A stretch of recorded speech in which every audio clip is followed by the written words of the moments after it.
The annual review of council minutes for October 15th be approved. The October 15th, 2020 need to be approved. Is there a second?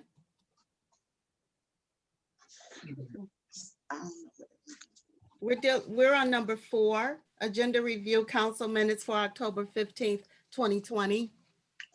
Is there a second? I second it.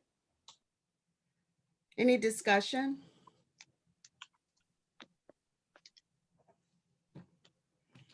Call the roll. Counselor Stevenson, Yay. Counselor Gowdy, Yay.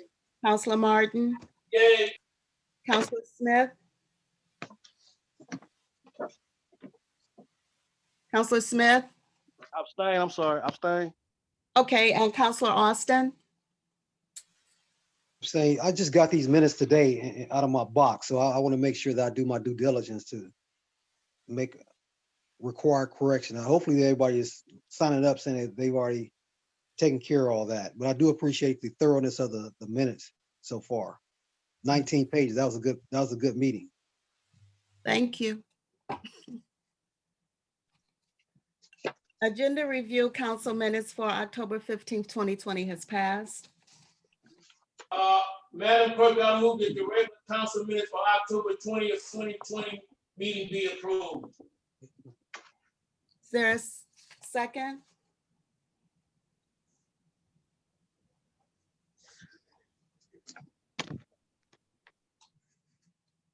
No second?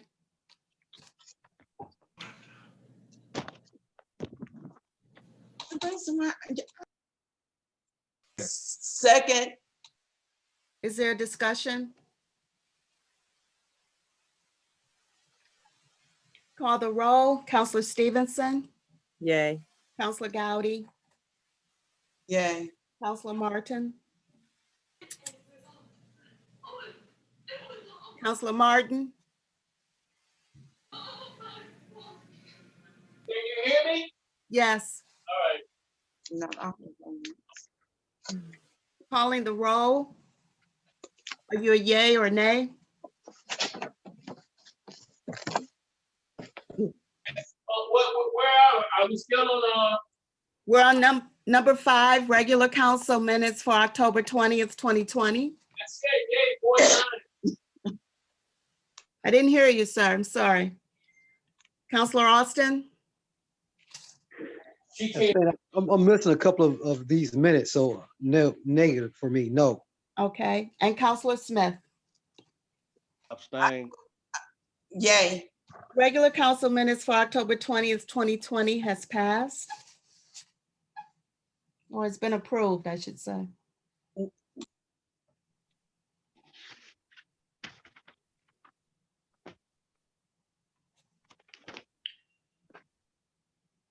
Does anyone want to do general services and administration committee meetings?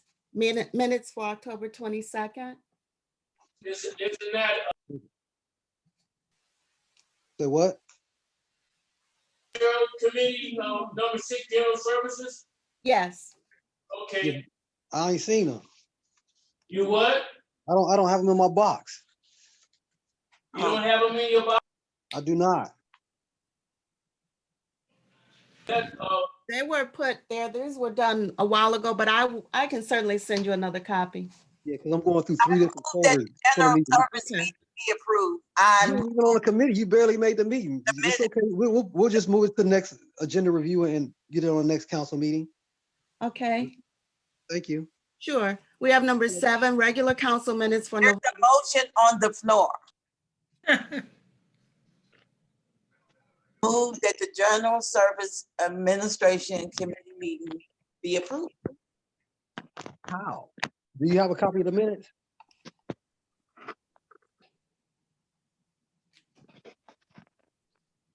This is already from October. We need to get this passed.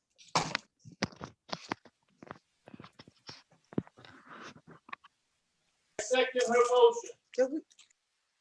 Is there discussion? Madam Clerk, I I've been trying to look. I don't have a copy of any of the minutes. I could come get them one day this week. Yeah, these were issued a minute ago, so everyone received a copy, but I will certainly make you another copy of all of them. For the record, I would like to apologize if these were the ones that was in the box last week. I certainly received those. Okay, you need another copy? Yes, ma'am. Okay. Just to see if anything was edited, because I usually sometimes they get updated or whatever. But yes, Right. please. I'll take Thank care of it for you. Thank you very much. Madam Clerk, Yes. we're doing the deposit, these go back 2 months. So, They had no time. all the way back to ready to go to the new year. So I hope everybody get the minutes, but this is going back a couple of months. Let's move on. Thank Okay, well, they should have been voted a couple months ago then. Let's move on. I'm not gonna go there. Okay, let's move on. I believe we have a motion on the floor. Call the roll. Call for discussion. It has been second the motion also. We need discussion. Martin,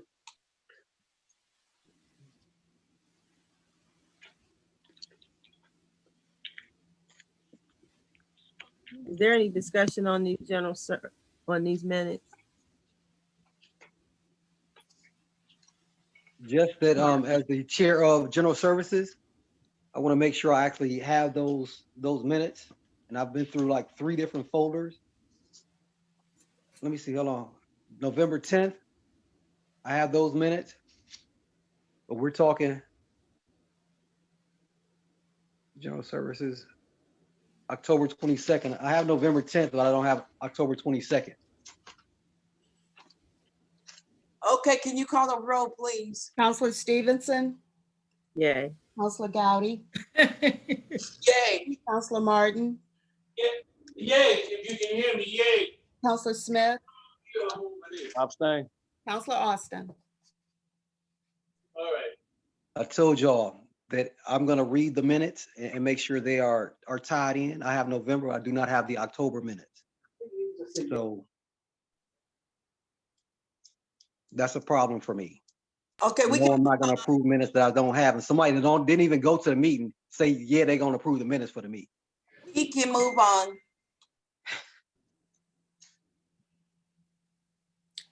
Next, you have your regular council minutes for November 4th, 2020 meeting. Madam Clerk, I move that the regular council minutes for November 4th, 2020 meeting be approved. Is there a second? I'm second the motion. Any discussion? We'll call the vote. Counselor Stevenson, Yay. Counselor Gowdy, Yay. Counselor Martin, Yay. Counselor Smith, Abstain. Counselor Austin. Actually have these minutes. Thank you. And I got them out of my box and I do appreciate it.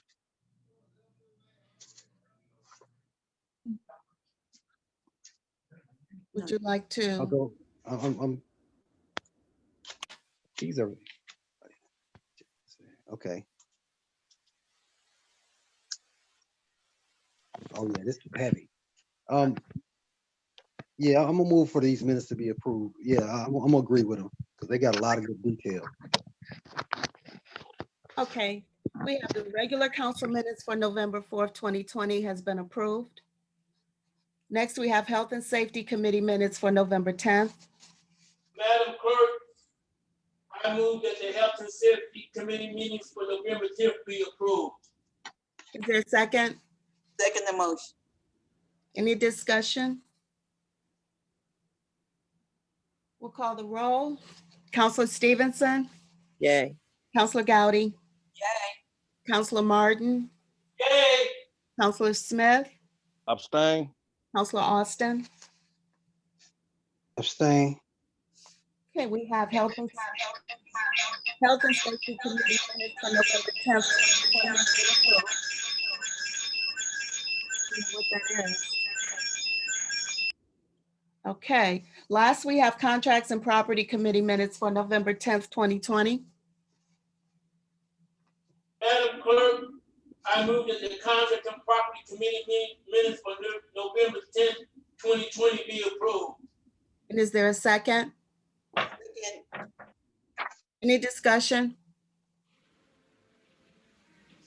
Call the roll. Counselor Stevenson, Yay. Counselor Gowdy, Yay. Counselor Martin, Yay. Counselor Smith, Abstain. and Counselor Austin.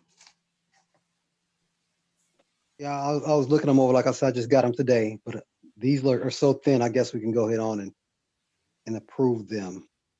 I agree. Okay, Contracts and Property Committee meeting minutes for November 10th, 2020 has been approved. Next, we have reports and announcements of the mayor.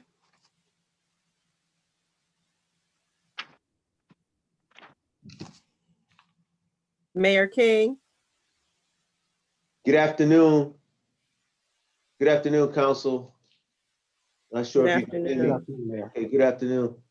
I trust everyone had a pleasant Christmas. I'd like to wish everyone a wonderful New Year's. May we continue to rebuild East Cleveland together. Thank you. Are there any receipts of communications and petitions?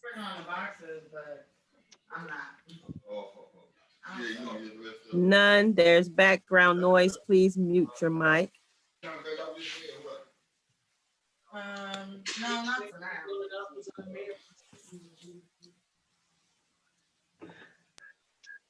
Next, we have reports. I don't know what this is. Next, we have reports from council committees. The next regular council meeting is going to be Tuesday, January 5th at 6:30. The next agenda, let me go up here. The next agenda review meeting. I have Thursday, December 31st at 6:30 p.m. That's the last Thursday before the regular council meeting of the new year on January 5th, 2020.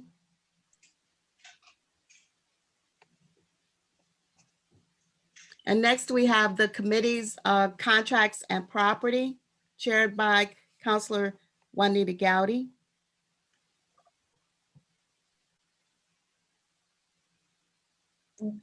Councilor Gowdy.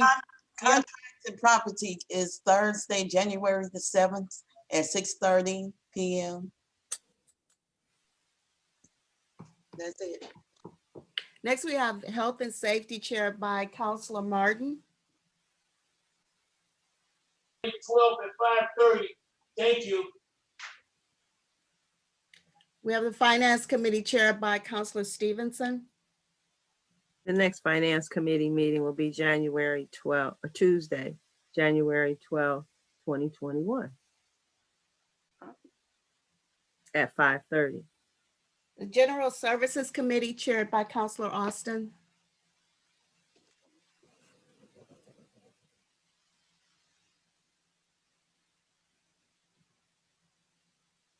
Councilor Austin, do you have any report for your general services committee? I do. The general services discussed in the last meeting disposing of excess and or equipment that has reached its useful life for the city, getting disposition for those items where they're going to be sold at auction, disposed of, scrapped, or used as a trade-in to replace items that are no longer useful to the city. We also discussed getting a vehicle for council, the disposition of some new equipment coming into the city through the fire department and police departments. We continue to discuss some of the things that the residents can do to help the city get better, whether it's cleaning up debris before it gets to the catch basins, cleaning debris off of catch basins that made it that far, the opportunity for the city to get a street sweeper. The vac truck is taking care of the leaves right now. It's been in and out of the shop. And now that it's snowing, the plow truck is out there doing great work. We are also in the process of getting another system to augment what we already have. There are multiple systems that are coming into the system and into the city that will help keep our roads clear and drains moving freely and our residents safe. We also continue to discuss some of the things that the residents can do to, stay involved, stay focused, and help us take care of ourselves. The snow removal is going well, so I want to thank the administration for that. And the next General Service Administration meeting will be It will be, 21st January at 5:30 p.m. via Zoom. Thank you. thank you. Next, we have Personnel and Appointments Committee with Counselor Smith. Thank you very much, Madam Clerk. Next welcome. Personnel and Appointments Committee meeting is scheduled for Tuesday, January 26th at 6:30 p.m. via Zoom. Date is subject to change. Thank you very much. Okay. We do not have any proclamations or bids at this time. We go to legislation. I don't know why this is. Look at this. Resolution 4420. Clerk, Yes. I'm sorry. Can you go back to the minutes? I'm sorry. The first 2 minutes need to be redone. Because the president had to make the motion. I move that the Finance Committee meeting for October 6, 2020 meeting be approved. Second. I missed that. What was that motion again? I missed it. I move that the Finance Committee meeting approved. Second. Motion. Second the motion. Okay. Counselor Martin, I heard the first part of what you were saying. What? Could you repeat that? The Finance Committee meeting? I move that the Finance Committee meeting for our 2020 meeting be approved. I second.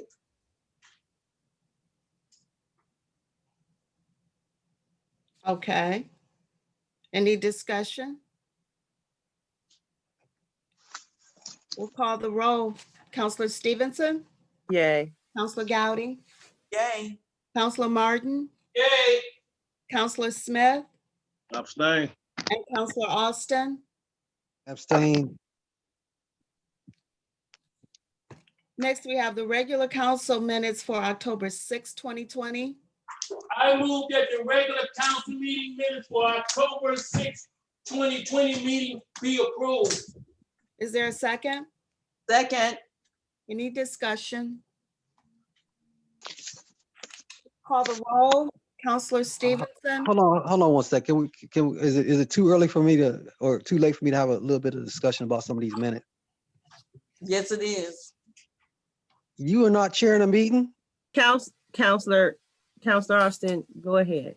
Thank you very much, ma'am. As I kind of go through the 3 or 4 folders where I have the minutes, we are going all the way back to October. And I don't remember having, collected this many losses as far as these minutes are concerned. And I really hate to be disorganized, and I'm feeling like I'm out of sorts because I'm not able to put my hands on the meeting minutes as I should be able to, because of the time that has elapsed from the time we've had the meeting to now. And some of the meetings where I was not a person that was on those committees, I may not have attended. However, I do want to read those minutes.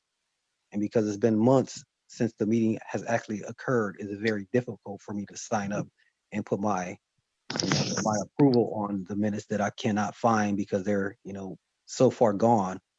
And or I would like it to be more an opportunity to have a reasonable response. According to the charter, you only got so much time to produce the minutes. And when you go months beyond that, then there's a problem. So if you could be so kind in the future, let's organize the minutes in a way that I don't have to search, through multiple folders and finding these things. If it pertains to this meeting, either send a link to them or make it so that we can easily recognize where we're coming from, because right now it is not looking like we meant to do that. Thank you. Okay. I don't want to spend a lot of time on that, but I need to say that these minutes, I've had them for at least 2 months. So I don't know what's going on here with missing copies and that kind of thing again. Seems to be something that's plaguing our office. But that's all I'm going to say on that. Is there any other discussion? Yes, these minutes go all the way back in October, and we all be having our minutes and especially our agenda review and our council agenda review in our mailbox. So, if you missing minutes or whatever, if you didn't review it, it ain't that we did not give it. I'm very aware of it. And Mr. Austin, any minutes that you don't have, the clerk will get them to you. Yeah, I just want to make sure I am reminded, or again, when I read the stuff to get in my box, and I appreciate the opportunity to do so. However, there was a few that I didn't see, so I can't say that I don't want to sign up for something in the blind. Thank you. On the road. She did. Okay. What's this, Madam Clerk, what's the status of the finance committee meetings? What, has it been approved? I didn't call the roll, the complete roll for the regular council minutes. So we can do that now. Did we approve the finance committee minutes? Yes. Okay, I move that the regular council minutes for October 6, 2020 meeting be approved. Is there a second? Second. Any discussion? We'll call the roll. Counselor Stevenson? Counselor Stevenson? Yay. Counselor Gowdy? Yay. Counselor Martin? Yay, yay. Counselor Smith? Abstain. Counselor Austin? Abstain. Okay. We're down to proclamations and bids. We do not have any at this time. We'll move to legislation. I need to, clerk, I need to thank Counselor Smith for that correction. Thank you.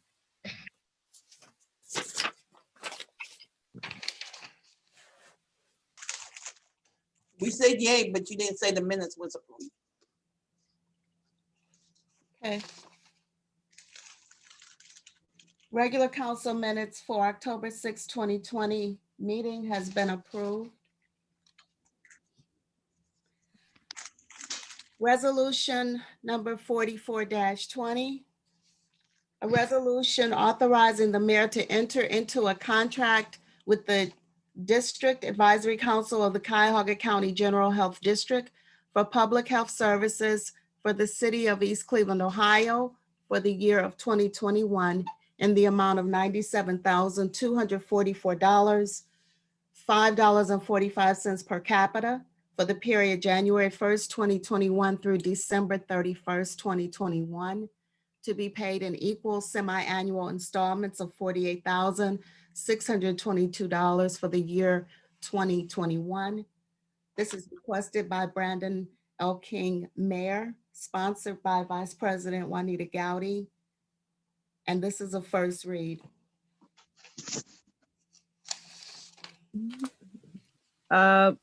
Counselor Vice President Gowdy, this resolution, well, this is a first read, bears your name.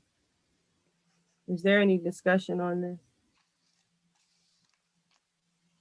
So, but this is the first time. An overview perhaps, or do you want me to do it? Okay. Madam President, Yes, this should be emergency because December the 31st is coming up. Right. Let me explain why this is not an emergency. This is the health department contract with the city of East Cleveland. And the contract itself needs to be modified because the contract uses statistics from 2010 to compute the amount of this contract. I didn't want to kick it off, so it's a first read because we need to have some correction to the amount of money that we are proposing in this contract. We're proposing $97,000 when based on the 2020 statistics of 16,881 persons, the amount of money we should be paying is $92,000.45. So I want to give them an opportunity to make this correction and to make a few other corrections that are required for this contract to be accurate is all. Okay, I want to make a motion. I want to make a motion when you get a chance.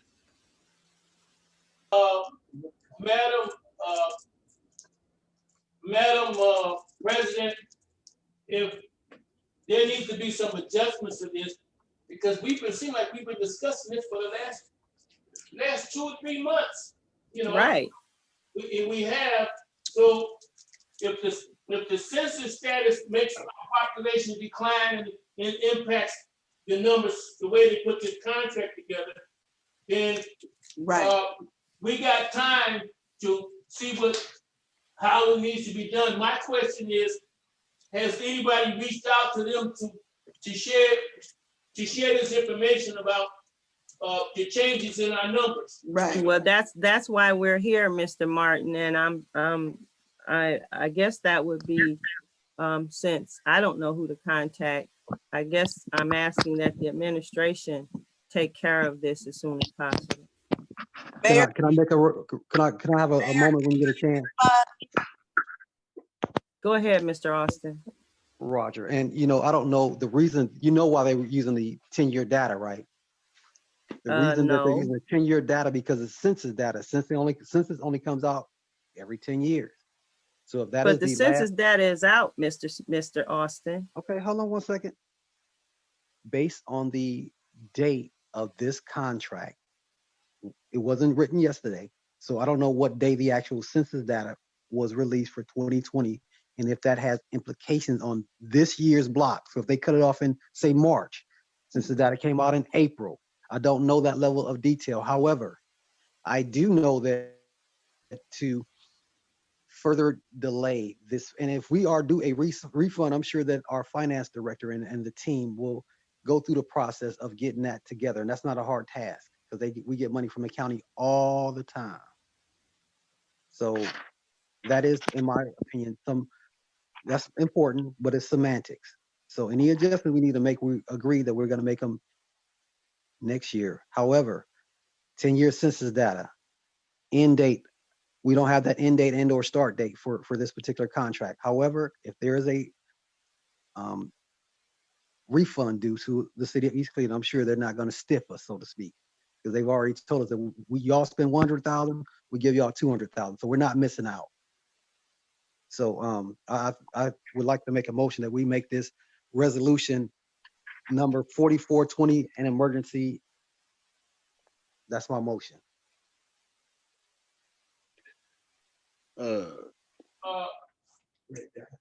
Point of order. Who is this? Who is resolution number 44-20 sponsored by? Yeah. Sponsored by Vice President Gowdy.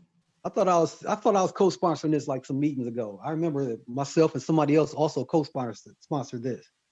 And just real respectfully, point of order, because Council Vice President Gowdy name is on here as sponsor. She wanted to go as an emergency, but Corinne Stevenson just like took over the whole sponsorship. Maybe she should be co-sponsor or pass the gavel. No, I did not take it over, Mr. Smith. I'm simply bringing to the floor what is evident in my review. I need, President is not supposed to, the chair of the meeting is not supposed to debate or anything. And this says sponsored by Juanita Gowdy. She should be explaining this to us. Well, Miss Gowdy, would you explain it to him? And just for the record, I also agree with Ms. Gowdy that this should be emergency. Me too.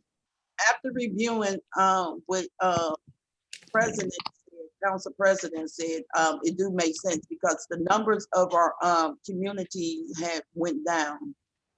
And we don't have the, people that we had once in our city, so, I moved to I table it. just moved table the resolution. I'm sorry, could you What? repeat that? I moved the table this resolution. Table it.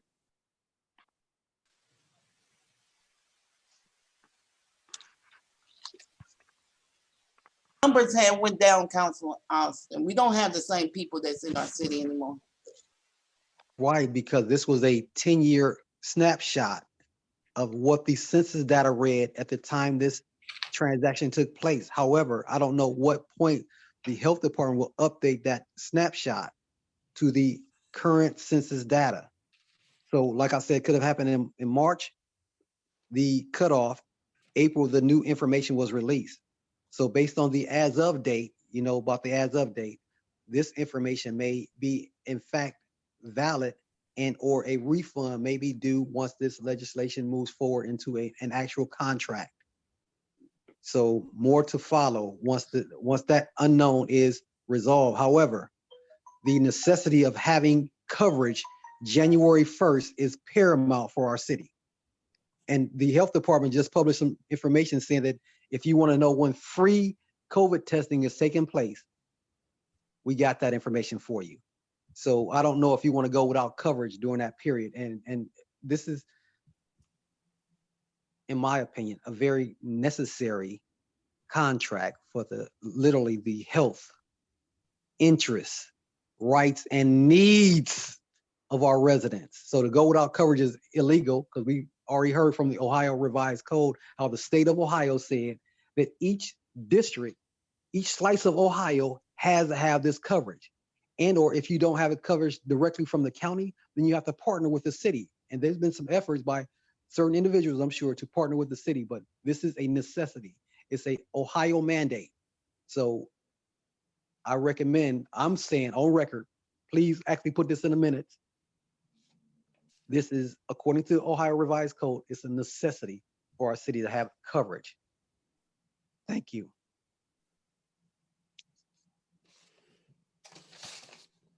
We did want to pass it as emergency, but as president did speak, we do have problems with the numbers and I do not want to put my John Hancocks on anything or say anything or pass anything without us getting it straight. So I do want to table this revolution.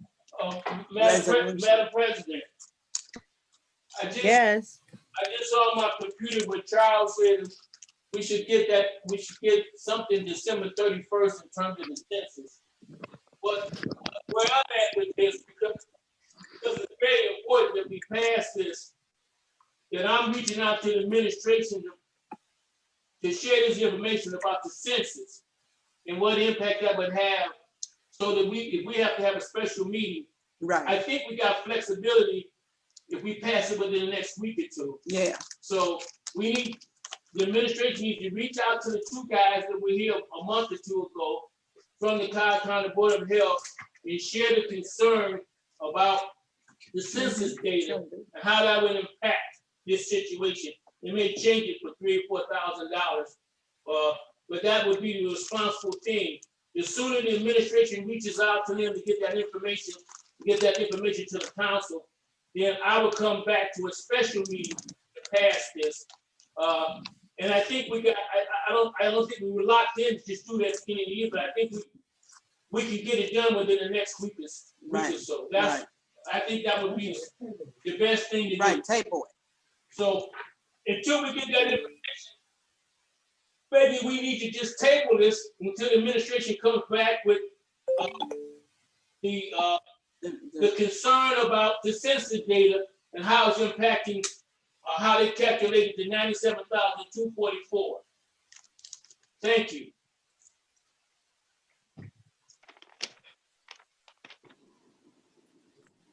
Can we hear from the mayor, please? Yeah, I like the mayor to respond to, are they willing to do that or not?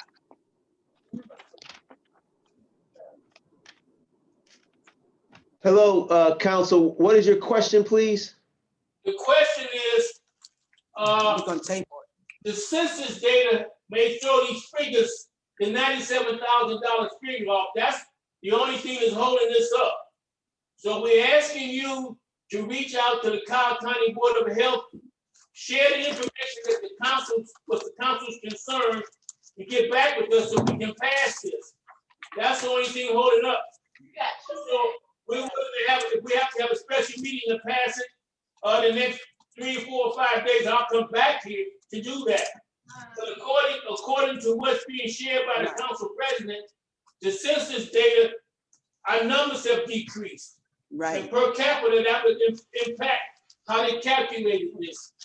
So we're asking the administration to reach out to those guys that we heard a couple of months ago about the census data and how that's impacted where they calculated this budget. Thank you. So Councilman Martin and councilors, I believe it was Councilman Austin that eloquently stated this is a contract with Cuyahoga County. Mm-hmm. Then the finance director, who was actually on the call, did text that the census would be finalized and made official by the end of the year. As we've talked about at great length, it is against state law to not have a health department in place. Our contract runs out in 2 days. My suggestion is just a suggestion to you, council, is that you pass it, understanding that it is a contract with Cuyahoga County. By the time the census numbers are finalized, if it's $2,000 less, $5,000 less, the county will have no problem adjusting their numbers. And so that we all understand, the county sends us money. So the county gets the property taxes, they take off what we owe them, and then they send us the rest. So I don't know if this concern is as big as we're kind of making it out to be. That's just my suggestion, is that we pass it and deal with whatever $2,000 or $3,000 difference there may be next year, but we stay in compliance with state rules and regulations. Unless there's any other questions or concerns of me regarding this. It's only gonna make a difference of $2,000 or $3,000. No, that every penny count, Martin. Oh, come on, guys. Every penny count. Oh, God. I'm not.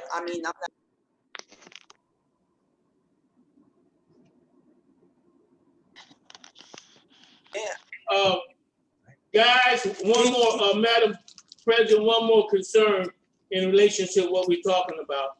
We got agenda review Thursday. So maybe the administration can reach out to them, get back with us, and then we should schedule a special meeting for Thursday before we have the agenda review to pass this. I don't want to delay this any longer. We've been back and forth with this too long. And at best, I'm calculating that it may be a difference of maybe $3,000 to $5,000, period. But if the administration can reach out to them and see what they come up with, then we can pass this before 2021. So that's my suggestion, trying to be positive and cooperative. We can do that. Okay? So I don't mean to jump in, so pardon for the interruption. I'm not sure who you're going to contact over the next 2 or 3 days. There are so many people across the board in government on vacation. And you think we're going to reach somebody on the 31st, New Year's Eve? tomorrow the 30th. Tomorrow's the 30th. The census website says that it will be finalized on the 31st. Listen, council, do what you feel is best for the health, interests, rights, and needs of the city. And if it means having us out of compliance with the state laws for $2,000 or $3,000 from a government agency, they're not gonna cheat us. If we go to them and say, hey, you overcharged us, they'll look it up, they'll make the corrections.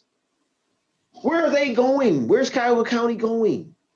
I just think it's not that big of a deal. And I agree with Councilman Austin, who said it earlier, right?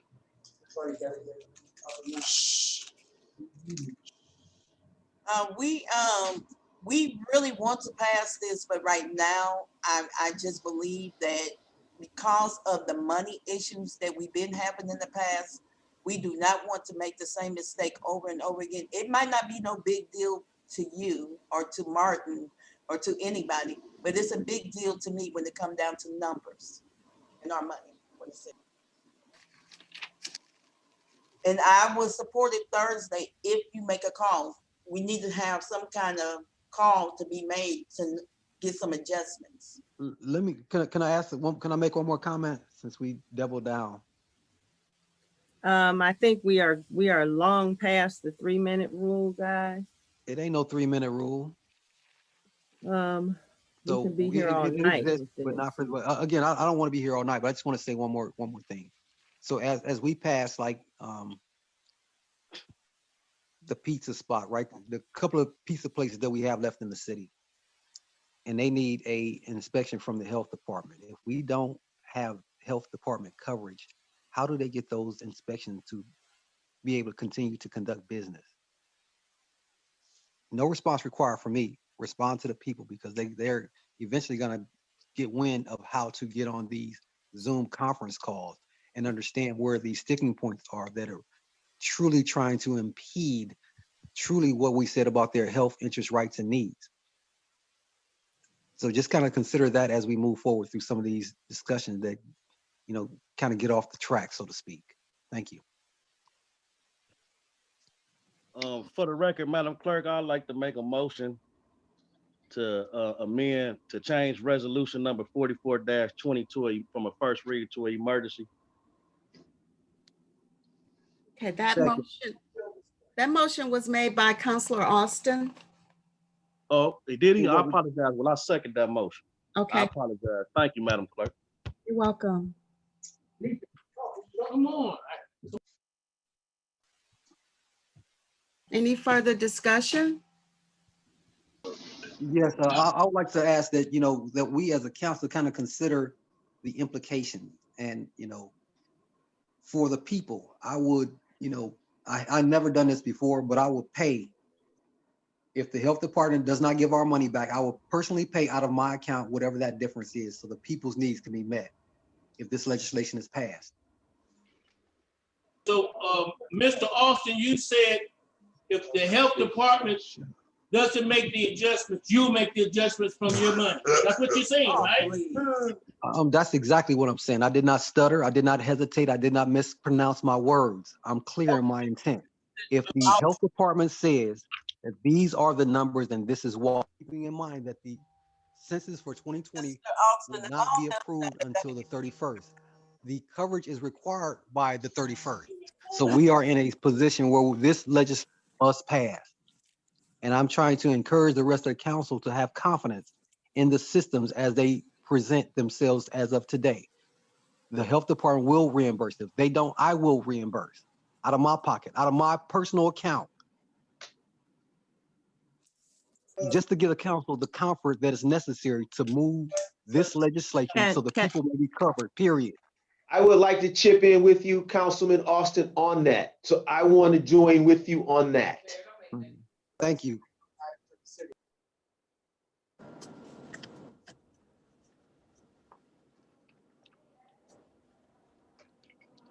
Any further discussion? Here's where I'm at. Especially We've been back and forth with this for the last 2 or 3 months. And if Mr. Austin wants to step up and make the difference, I can't knock that. So I'd rather for us to vote on this. If we need to make the adjustment, either through Austin or through the county, we need to do it now. We don't, wait a minute, let me finish what I'm saying. We don't need to delay this. He stepped up. He's on the record. Okay, There's no reason why. I don't know how legal that on the record is, Mr. Martin. It doesn't matter what it's legal. If he wants to put up $3,000-4,000 of his money, we can't stop him from doing that. There's nothing illegal about that. It's illegal. Nothing improper about that. Okay? But we don't need to delay this any longer. We don't really need to delay this for $3,000-4,000. So I recommend that we pass this so we can move on. Let's just pass it. Okay? well, if Austin really going to put the money, said we that. can pass it Thursday. But I don't believe that, I just don't believe that we can use our own personal money to do this. I mean, this is the city money and taxpayer money. And we have the funds, but we do still need to do some investment. If he wants, he can make a donation to the city. Okay, well, I'm offering myself as humbly as I know how. I'm laying it out there. That's it. I really want to get this Okay. covered so the city can be okay. Be accepted by the council. Thank you. So where are we, Madam President? What we gonna do with this? I agreed to the special meeting on Thursday. No. It's a motion on the floor. Oh, it's a motion. Victoria, you need to take the roll for the This is a motion. motion. Restate the motion, Madam Clerk. Restate the motion. So motion to make resolution 44-20 an emergency. Can we call the roll? Yes. Counselor Stevenson, Nay.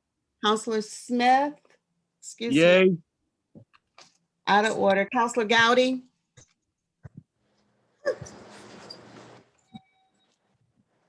Counselor Gowdy, Is this the vote or no?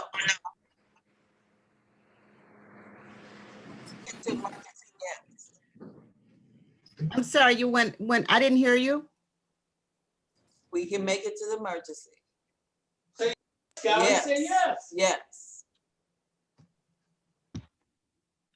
Counselor Martin, Yay. Counselor Austin. Yay. Okay, resolution 4420. Has been changed to an emergency. Yes, it's been changed to an emergency. We gotta vote. Rule 9.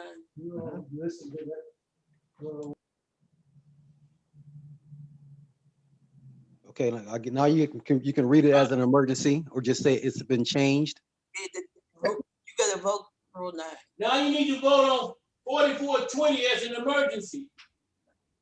There's need another motion now. We have a motion to vote on resolution 4420 as an emergency. Is there a second? What's I'm supposed not to happen? making the motion, I'm asking. Will somebody make the motion? I would like to make the motion to vote. Let's make it, Gowdy. I'd like to make a motion to adopt resolution number to sponsor resolution number 44-20 and move for its adoption as an amended emergency, please. Is there a second? Second. Any discussion? We'll call the roll. Counselor Stevenson, Nay. Counselor Gowdy,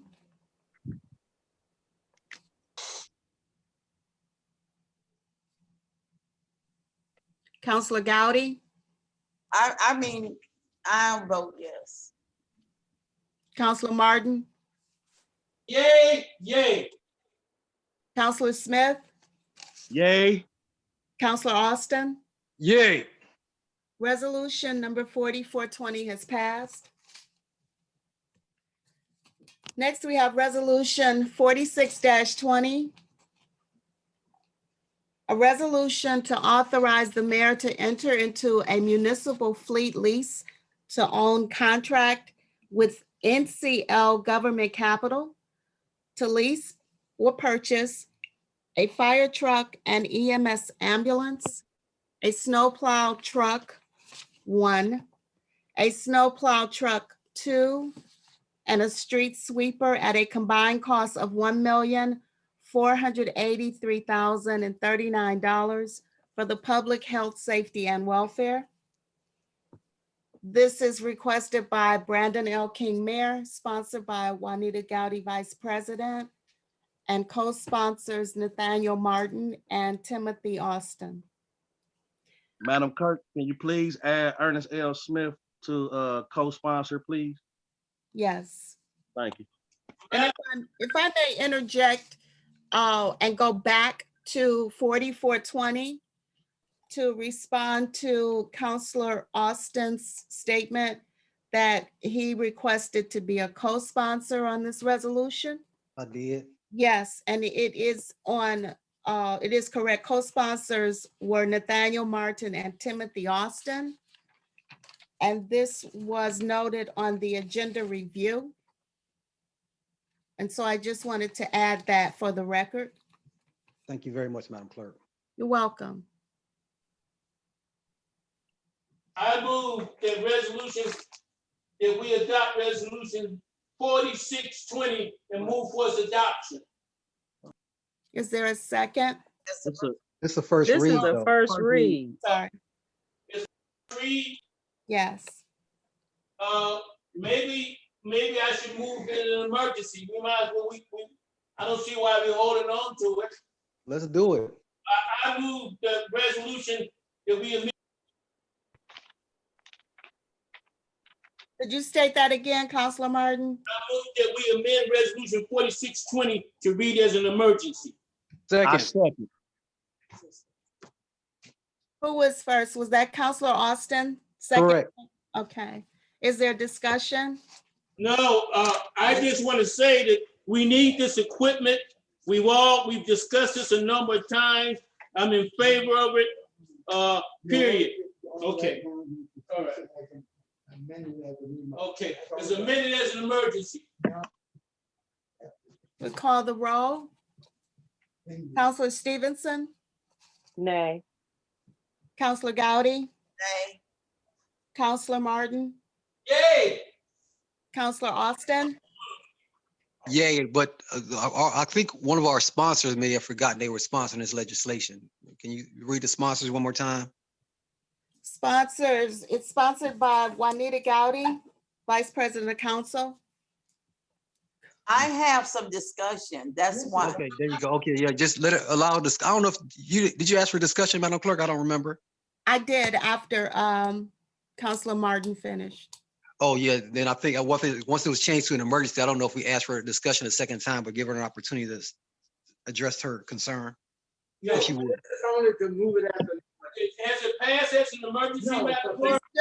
We're still on the emergency. I was calling the roll for the emergency. Continue. Okay.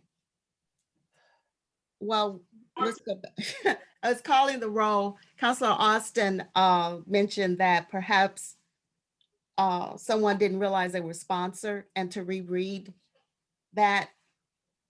So that was Councilor Gowdy. Yes, yes. The reason why I have doubts because I asked the mayor for There's no information. discussion right now. Oh, It's a motion. Okay, it's a motion on the floor. I'm sorry. Move as an emotion. What is? Okay, so this motion is to amend resolution 4620 to make it an emergency. That's my motion. Yes, Thank you. which was seconded by Councilor Austin. Okay, what's the vote? What's the tally of the vote, Madam Clerk? She just called. They're done. Right. Okay, we have a nay from Councilor Stevenson. We have a nay, we had a nay from Councilor Gowdy, and that brought up the comment from Councilor Austin. She's changing her vote. Listen, Madam Clerk. I'm changing my vote to yes. Okay. Councilor Martin, Thank you. Could you state that again? You went out, Yay. Counselor Austin?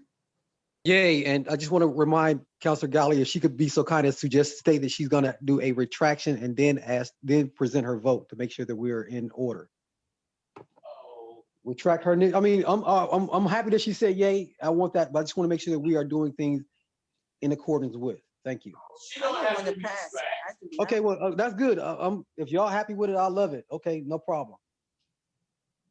It's because we is not voting to pass and we changed it for emergency. Okay, great. Thank you. And Counselor Smith? Yay.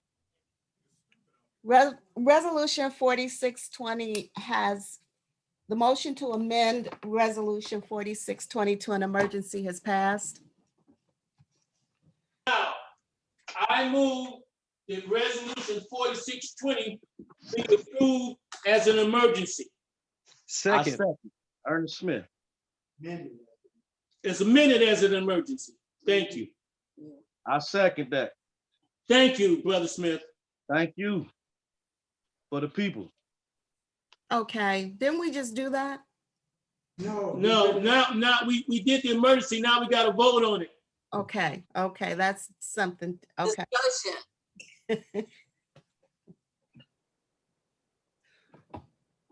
any discussion?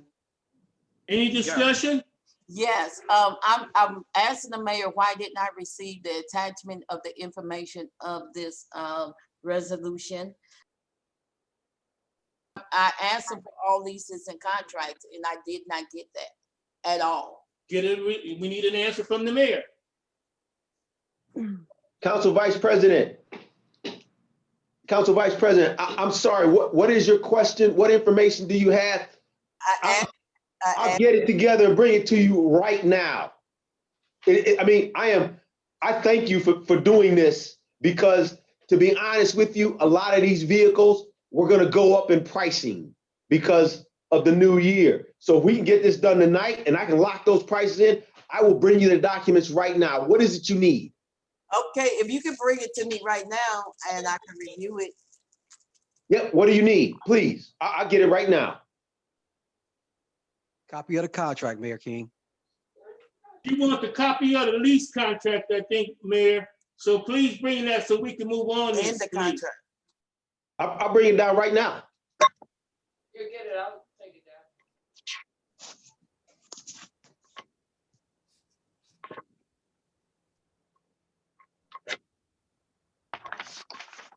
I'd like to ask that, so bring that down, let's move it past this so we can move on.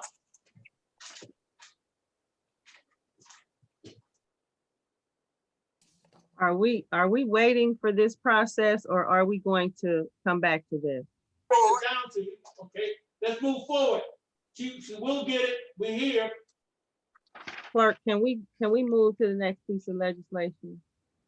Yes, the next one is Resolution 47-20, a resolution authorizing the mayor to accept from the Federal Emergency Management Agency FEMA on behalf of the city of East Cleveland and assistance to firefighters grant, AFG, in the amount of $1,238,095.24, which includes a 5% match of $61,904.76, and to appropriate such funds to purchase a 105-foot ladder truck with pumping capacity for the fire department and declaring an emergency for the public safety, health, and welfare. This is requested by the fire chief and it's sponsored by Corrine Stevenson, Council President. Madam Clerk, I pass the gavel. Hey, Point of order. My apologies to everyone. So we just skipped resolution number 46-20 without an answer. We're gonna vote. We just paused on the vote. We gotta go back to it, we waiting on something. yeah, Okay. Thank you. No problem. Thank you. No problem. Thank you. I also want to co-sponsor this legislation. I thought I was already a co-sponsor on this. Madam Clerk, I thought I was a co-sponsor on this also, 4720. Okay, hold on. So let us- Once again, on Maybe I need to say to you all that actually this is the second coming of this document. This document was passed earlier, but somehow got out of line, so it's back again. on my agenda review, I'm showing that the sponsors of this legislation is Council of the Whole. Okay, okay. so it's- All right, here, Okay, thank you. here. Let's see if it's the same amount. Oh, Okay, so are we going with the council as a whole on this or what, Madam President? Can we, if she says it's already there, can we do what else we need to do? She said it's already there. so she go. Ms. Gowdy, Which read is this? I can't see. Just bear your name, Madam President. What is your pleasure? Wait a minute. Okay, I It's an emergency. We good to go. want a clarification. Is this the council as a whole or that's not what in front of me? How, Mr. Martin, she said, it says Council of the Whole. Okay, so what the name? so what I'm saying, Madam President, this ain't on the document I'm looking at right now. I understand that, but she said that that the sponsor was Council of the Whole.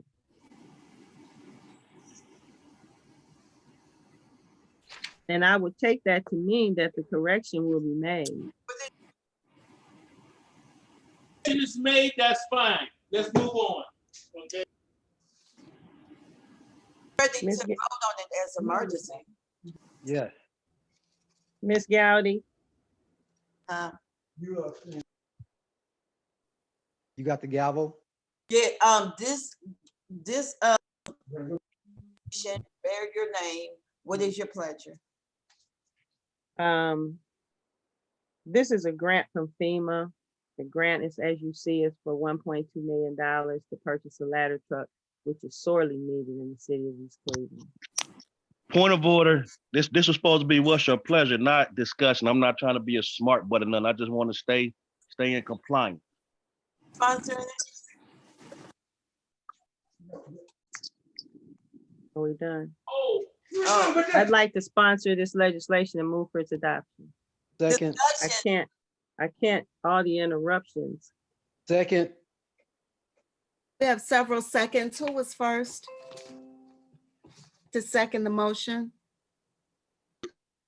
second. I only heard me, Councilor Austin. I didn't hear the second. Is there a But we all support. discussion? only discussion is just when we, let's make sure that it reflects council as a whole. Why you say I told you that? The whole council supports it, and because it's not on the documents I'm looking at, not on this one or the other document in front of me. Thank you. Do we call the roll? Any more discussion? Yes, it is. No, it's not. You can say it. Clerk, This is the first read. There Ain't is it? no further discussion, Madam Chair. Further discussion, Madam President.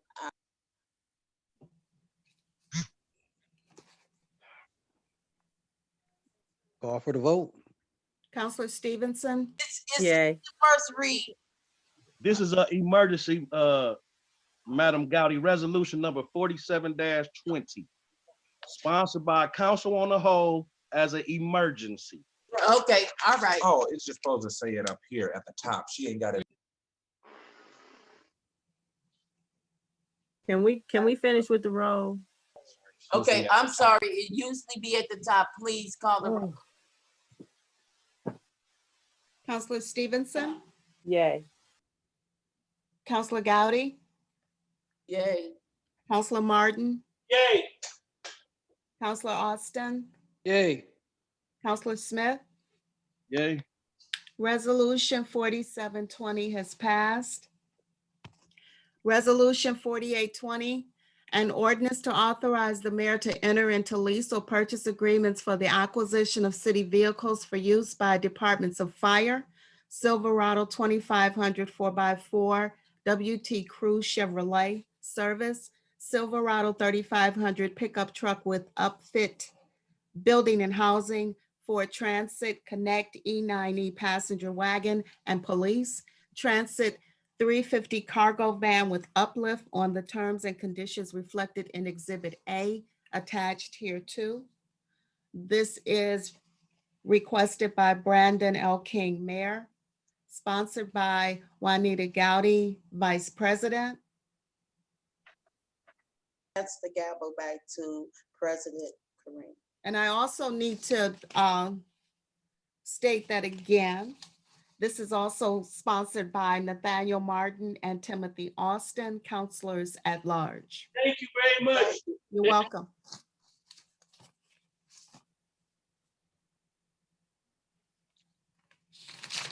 Can I make a motion at this time? Can I do that during discussion?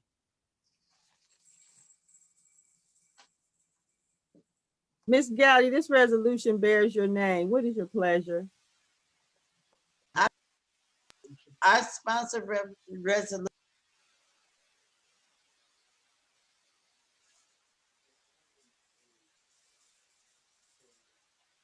48-20 and Can't hear you, Counselor Gowdy. 48-20 for adoption. Is there a second? Second. This is a first Second. read, Ms. Gowdy. I moved it. I want to, I'd like to make a motion. Wait a minute, we ain't voted on this one yet, Austin. I got you. There's no motion to vote right now. I would like to make it a motion to vote though. No, you can't do it. It's a motion on the floor to pass. There's no motion on, it's just the first read. I want to make it an emergency. First read. Yes, it is. This is a first read. Oh, okay, I thought it was emergency. I want it to be an emergency. Okay, that's your motion? That's correct. I'd like to make a motion to change resolution number 48-20 from a first read to an emergency. Okay, I second that. Any discussion? Yeah, again, I know Mr. Austin probably has something to say, but again, these are vehicles for our service, for our fire and police. And I don't think anybody has a problem with this. So no need to delay, let's do the emergency and pass it. Right, and these dollars, if I'm not mistaken, were gonna be covered under the CARES. Some of these dollars are from the CARES Act. So this is an opportunity for us to truly take advantage of those dollars before they expire or have to be used for just police and fire salary. To close them out so we don't miss the opportunity to capitalize on the dollars provided by the federal government. We're ready for the vote now. Call for the vote, Madam Clerk. Call for the vote. Discussion, okay. I really don't have enough information on these trucks and stuff because I don't see no attachments of how much they are, and we already have stuff in the past that didn't come through council, and I just want to be cautious. So if I can get some attachment and get more information, I don't mind passing it, but right now I can't do no passing. Right. Mayor King, if you could be so kind as to share some of the background on the funding using CARES Act dollars, as I understood. I don't know which of the vehicles were totally supported by CARES Act and which ones we had to do a match or a contribution for. So if you can provide that background, I really appreciate it. Thank you, Councilman Austin. As councilors, you may have remembered, this was something that came to you a couple months ago, and it kind of got lost in the cracks or in the shuffle, if you will. I will be more than happy to resupply all of the documents for these vehicles to City Council. As you know, since the beginning of COVID, this city has been providing food. We get the food, we box the food, we personally deliver it to residents, and many of the councilors have shown up on these days to help box that food. So I thank you for that. So we broke down a number of vehicles, service department, parks and rec, and we broke down the police paddy wagon. And some of these in here are to be replaced buy COVID dollars. So Councilman Austin was absolutely correct. We want to capture that because we used it to do COVID testing and to do feeding of the residents. So Councilwoman, Vice President, I can get you those documents. They're in here. I'd have to look for them because this goes back a couple months. And there's the stat for the what you just got the summary of. But I have those documents. If you need them, I can get them. That'll take me some time to find. Okay, that's fine, Mayor. We just want to actually bring it back, okay? When you get the documents. Discussion. This is Councilman Smith. Madam Gowdy, if you look in your folder, our clerks did a great job in providing the information. Now that I do have the attachments to this. I'm seeing Tim Lally Chevrolet Inc. First government lease purchase agreement. Is right there. Service Department Vehicle Chevrolet 2020 Silverado 3500 4x4. It has the prices, the breakdown. So I really want to thank our clerks for this great work because everything is in our box because we have a big folder with all that information in there. Yeah, and on the front page, it says resolution 48-20. And all due respect, and just because of all these stacks of paper, I didn't get to review it all, and because it just got into my mailbox, and I just picked up my, council agenda. So we will put it back on the agenda, so we can review it and we can. Right now, I don't know if you want to table this vote and go back to the initial resolution. I think it was 4620, where we actually call for the vote. And I think you're going to look at some information that the mayor provided you. And if you would like to go back and vote on that piece of legislation. Mr. Austin, come on. That's what she asked for additional time. And I thought that we were going to suspend that vote pending her review of the additional information. So more to follow. The mayor has said that he was going to give her the information. Ms. Gowdy, did you get the information? Yes, I get the information. It says right. Have you had a chance to review those documents, Ms. Gowdy? Huh? Have you had a chance to review those documents? Which ones? The one that Mayor King just gave me, or the yes, 4620. I had a chance to review it, but I'm looking at a 5 years and a 7 years. Can't discuss that right now. Can we stay on 4820 and get a disposition here? Okay, what is the status? Where are we at this point? We's in discussion. We're in discussion on 4820. If there's no further discussion, clerk, can you call the roll? This is a motion to amend 4820 to an emergency. Councilor Stevenson, Nay. Councilor Gowdy, Nay. Councilor Martin, Yay. Councilor Austin, Yay. Councilor Smith. Yay. Resolution 4820 has been amended to an emergency. No, it hasn't. Oh my God, really? Just to amend it, all you need is 3 of us. To actually vote on the emergency, you need 4 of us. You need 4. So 3 to change it to an emergency, just for 4 for the actual emergency to pass.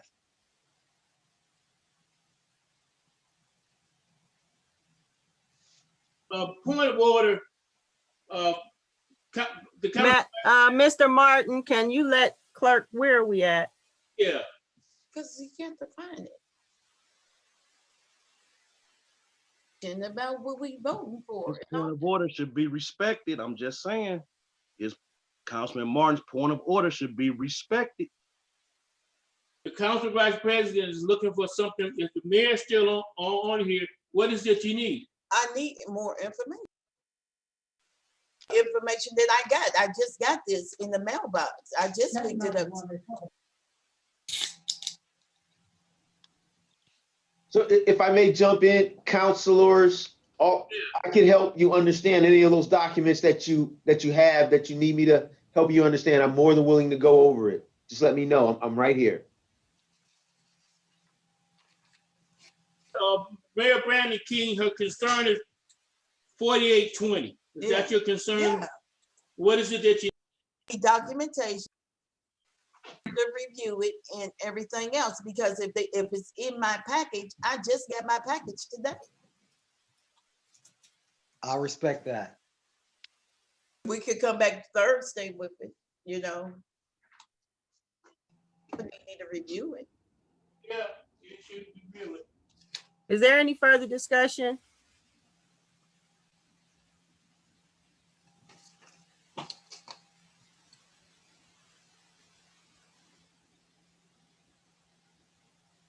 Are we, clerk? Are we coming back to 4820 or 4620 or both? We're on 4820. Okay, and so That we need to table it.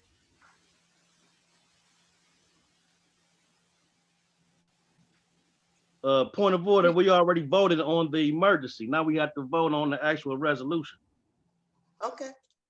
So what, if anything, can we do to provide the additional information that may be required? Unfortunately, at this hour, I don't know if somebody need to actually, respectfully, Mayor, can you go down to wherever she is and kind of provide a little bit more background information? Point of order here. I'll go down there and explain. This is the meeting. I don't want to, I'm not trying to stay here all night. If she needs more time to review the materials, she can get with the mayor and review the materials after the meeting if she likes. So but I feel that we just need to, ridiculous. That is need to move on. If we have to be here all night for the health, interest, rights, and needs of the people, then that's what it is. Mr. Smith, I'm not willing to stay here all night. We all wanted to be on council. We all wanted this job to serve the people. Mr. Smith, you are out of order. Give her time to read it. Ms. Gowdy, what is your pleasure? We have to come back. It's ridiculous. All you have to do is give her time to read it.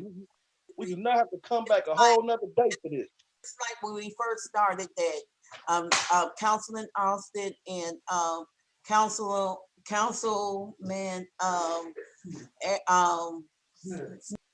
did not have, they said that they didn't have the minutes. That, I mean, which we know that, you know, the minutes been in our box, just like this paper has folder been in my box, but I just received it and I need some time to review it. And if you don't mind, let me review it on my own time and I can come back Thursday and table it.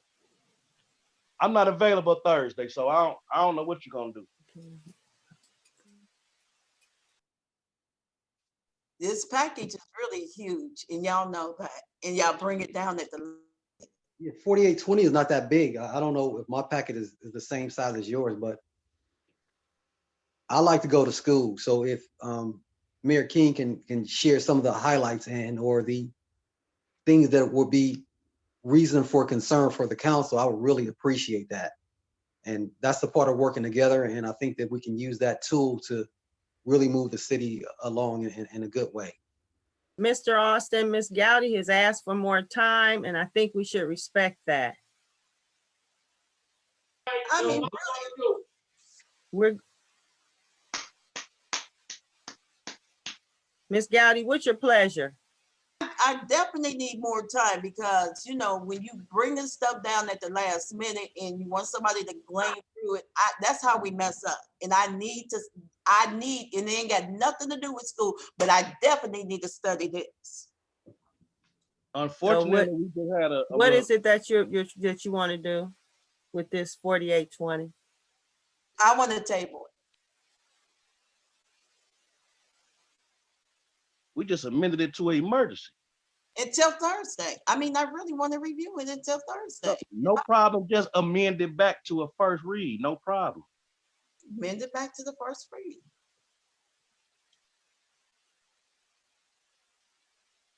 You have to do it. And you need to make a motion, Ms. Gowdy. I move to make a motion and amend it to the Resolution. resolution 48-20 for the first read. Is there a second? I second that. Any discussion? Call the vote. I think, can I have a second of discussion? Yes. I think this may be I don't want to make this a missed opportunity because this is, in my opinion, it's not a cost to the city. It does not hit the general fund. Most of these vehicles don't hit the general fund at all. So when you have the opportunity to be compensated for the use of your systems that are at the end of their useful life, it is my interpretation that this is not only for the council's benefit for the future endeavors that we would like to see for our residents, but the opportunity to truly have a system that reflects a 2020 vision looking ahead and giving us at least 5 years worth of good life. So these are areas we won't have to cover again, using dollars that are subject to expire soon. So I would like for the mayor to tell us when these CARES Act dollars may expire and or be converted to these. I don't know how long this opportunity is going to last because the dollars that are not spent at 31 January will be converted to fire and police salaries to cover them throughout the COVID period. And that's what I understood. And I want to make sure that if that is what if that is correct, please communicate that and, express the sense of urgency that pertains to these particular systems. Thank you. Mayor King, if you would. Yes, thank you, Councilman Austin. So Okay, now I listen, would love to get these passed by the end of Councilman the year. Austin, Mr. Mayor, I'm sorry. Ms. Okay. Gowdy had something to say. I apologize. Councilman Austin gave you the floor. And we were trying to get this done, whatever Ms. Gowdy is trying to get out. We need to let her get it out. yeah. I thought we went to discussion. Again, I asked the mayor for all contracts and all leases, and I mean, if it's in this file, because he did promise me all contracts and all leases. I don't have no problem passing anything, but I need the information.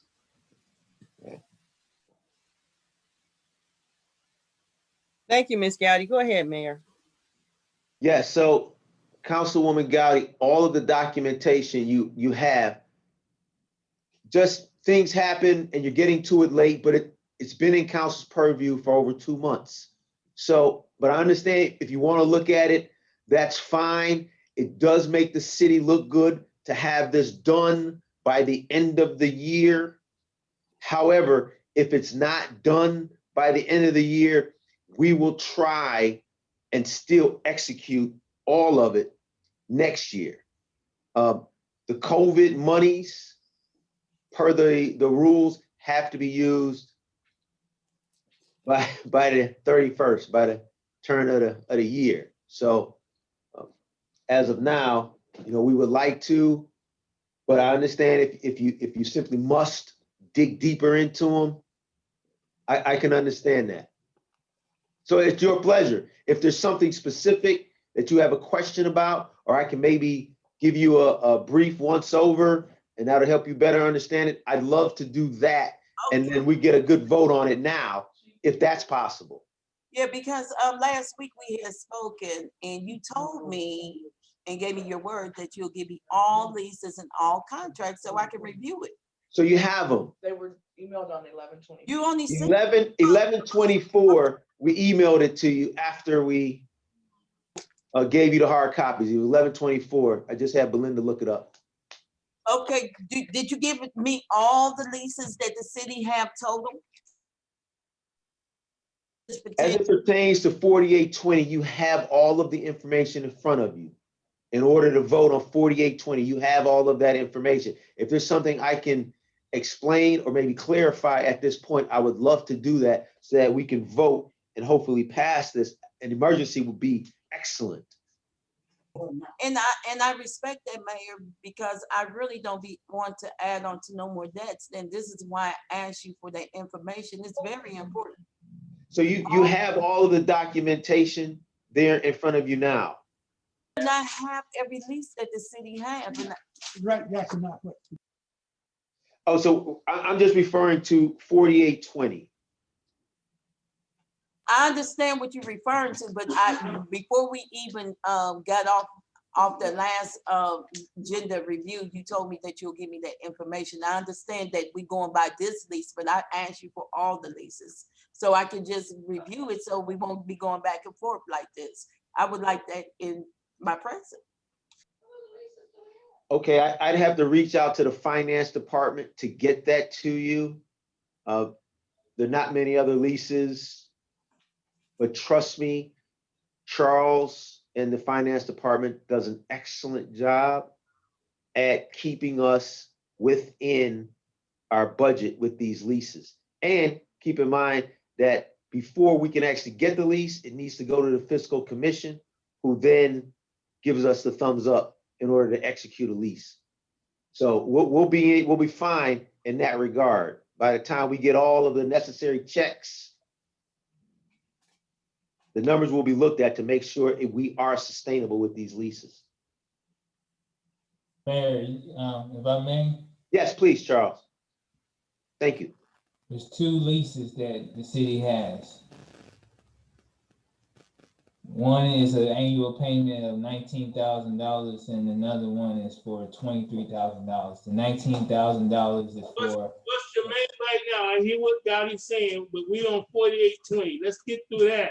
And then, Mayor, you get the leases that she's requesting through your finance director that she's requesting. Right. But right now, let's get through 4820 so we can move on, please. Mr. Martin, you cut the finance director off. Oh, I did? He trying. Oh, okay. This director, would you please just and the mayor, could you all please just get Ms. Gowdy that information? Yes. That'll help us out a lot. If you would be as kind as to let Charles finish, there's only 2 leases. He just covered one. If he covers the second one, maybe that gives the council vice president enough to say, yes, I'm willing to vote on this now, or she'll still say, hey, no, I want the documents. And either way is fine. Ms. Gowdy, what's your pleasure? I really,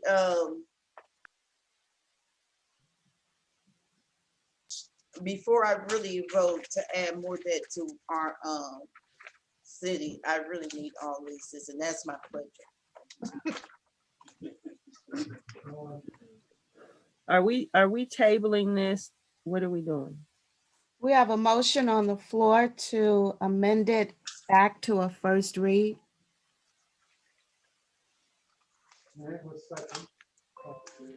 Are we done with That this? was Is there, second by are Councilman we, Martin. are we past discussion? Have we discussed this sufficiently? Yeah, if we're going back, if we revert it back to first read, then let's revert back to it so we can move on. Thank you. Clerk, call the roll. Councilor Stevenson, Yay. Councilor Gowdy, Yay. Councilor Martin, Yay. Councilor Austin,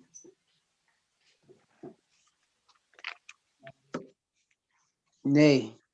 Councilor Smith,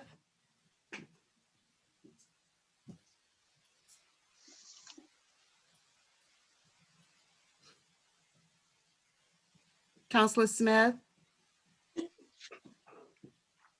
I do apologize. I was still on mute. I'm going to say yay because I want Councilwoman Gowdy to be as clear as possible. Thank you. okay. Resolution 48-20 has been amended to a first read. Are we going back to, what is it, 4620 now? Hello? Hello? Clerk, I think we're going to the next one. I can't hear you. I can't hear you. We're going to 5120, I believe. Okay. We have ordinance 5120, an ordinance authorizing the Director of Finance to make advances from the general fund to various other funds in the city of East Cleveland, state of Ohio, during the fiscal year ending December 31st, 2020, and declaring an emergency. This is requested by the Finance Department and sponsored by Corinne Stevenson, Council President. Clerk, I'm passing the gavel to the Vice President. And this is an emergency, excuse me. Okay. This resolution bears your name. What is your pleasure? Madam President? I can't move for the adoption of this because I have some problems with it myself. So that's pretty much where I'm at. Can I co-sponsor this legislation also? Mm-hmm.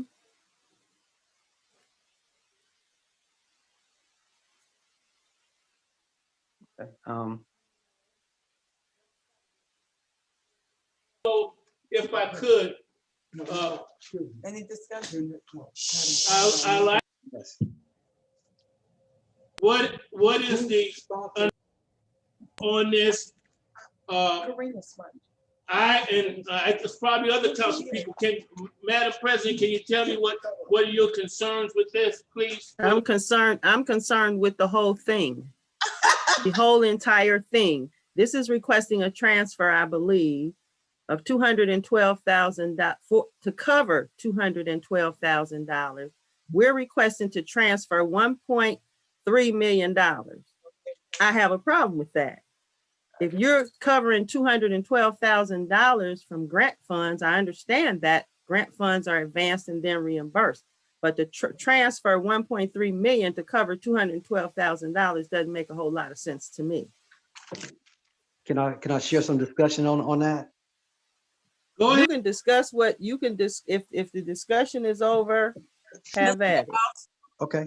Yeah, there is some discussion. Hello? You got the floor. Okay, great. Thank you. We all read that document from the Fiscal Commission today, or at least I read it today. And it discussed that at the end of each year, you have to realign the dollars so that no fund appears to be overspent.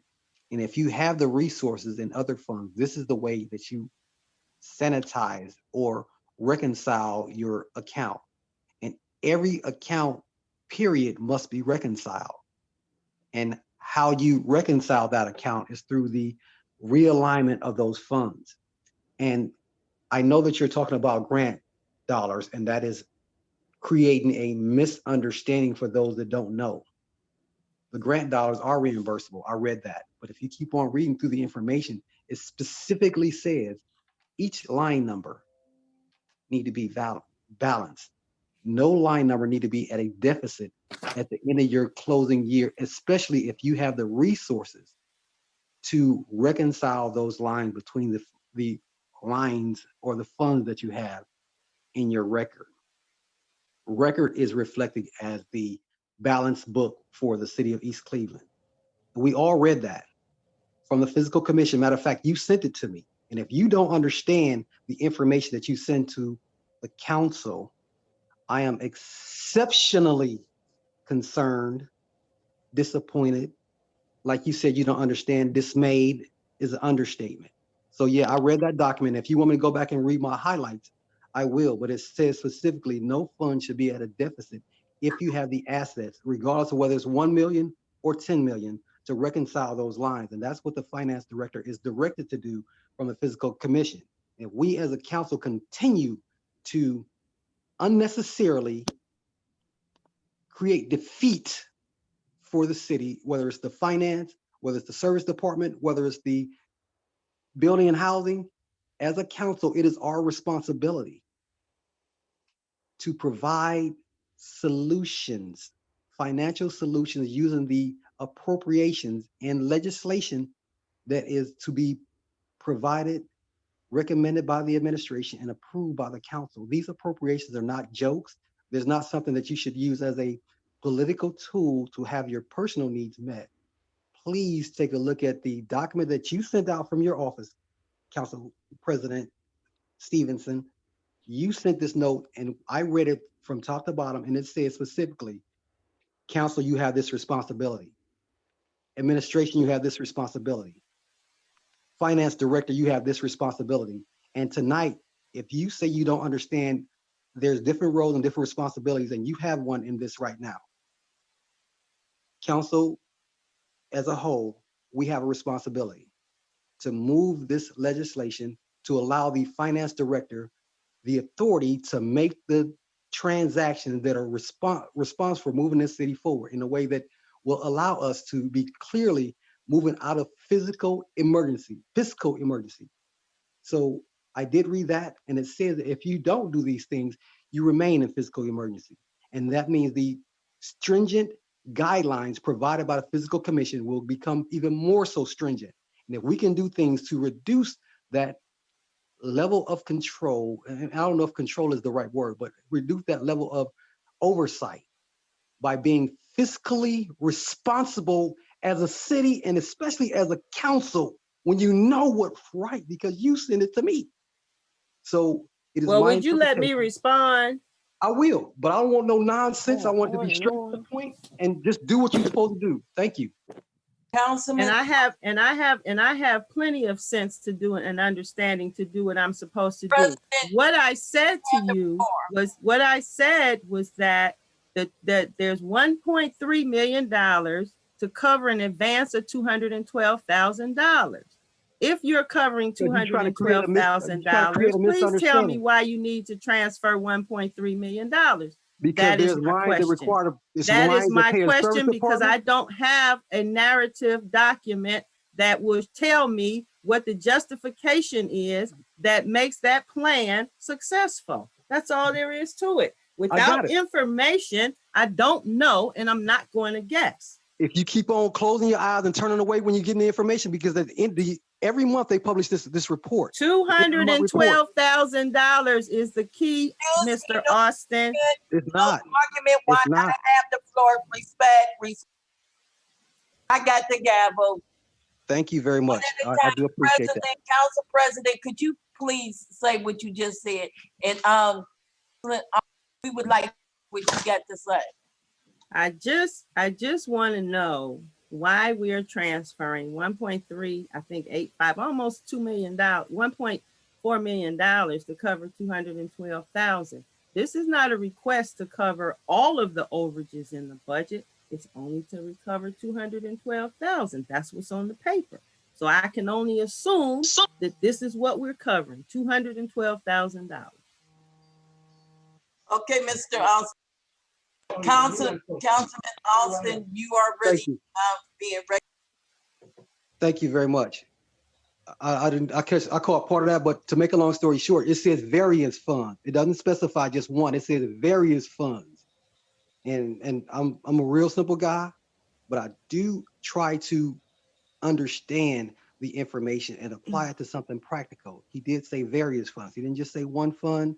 Yes, and we understood in that document that you sent talking about grant funds and how it's okay to, how can I say, have a deficit in your grant funds, knowing that those dollars will eventually come in and cover that, because there's a pay schedule that the grants follow. And if that pay schedule falls out of the December 31st window, it is understood that those lines are gonna be okay. So that's just a discussion.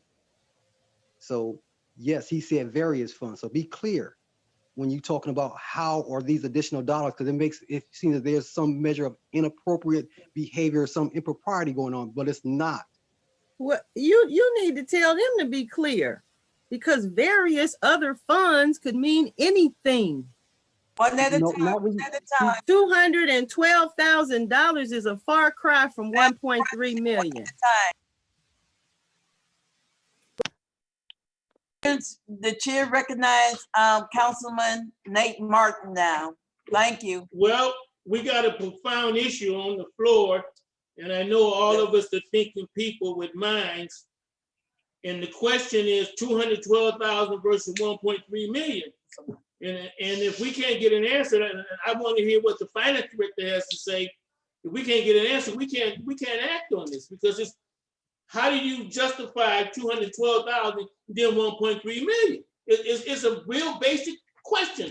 Answer the question to help me, so I know what I need to do. The chair recognized the finance department.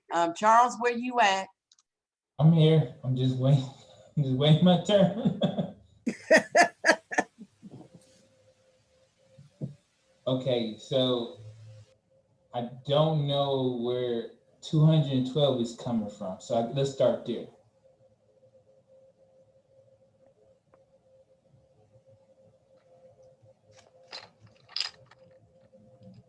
I'm sorry, but that's what's attached to our document. An advance, is this the advance?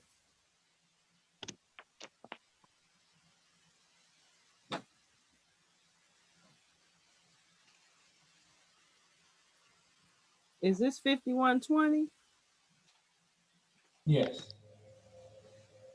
Okay, so Charles, Are is you you speaking, available? or are you calculating numbers? What are you doing? So Oh, no. I think first you may have a outdated exhibit. I sent a revised exhibit to everyone, including the clerk. So you're mentioning 112. Is that in the advance? Is that what you're looking at in the advance column, the total? Oh, I'm sorry. Wait a minute. Wait, I'm sorry. Go ahead, Charles, I have the wrong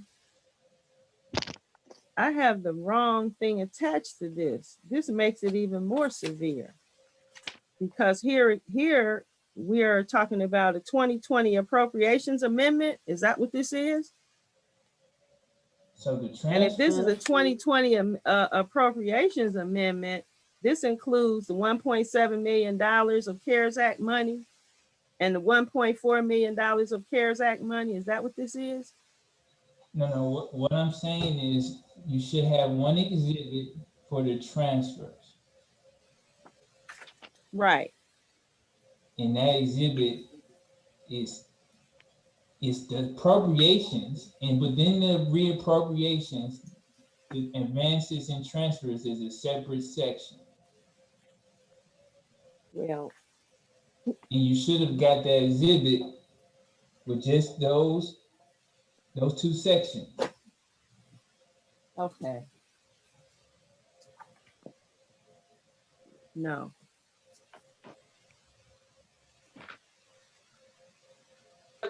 No. What I have here. Is that going to be? Please answer. Then I can't hear you. Is the 212,000 versus the 1.3 million? That's no. What Martin? What he's saying is that he changed it. Oh, okay.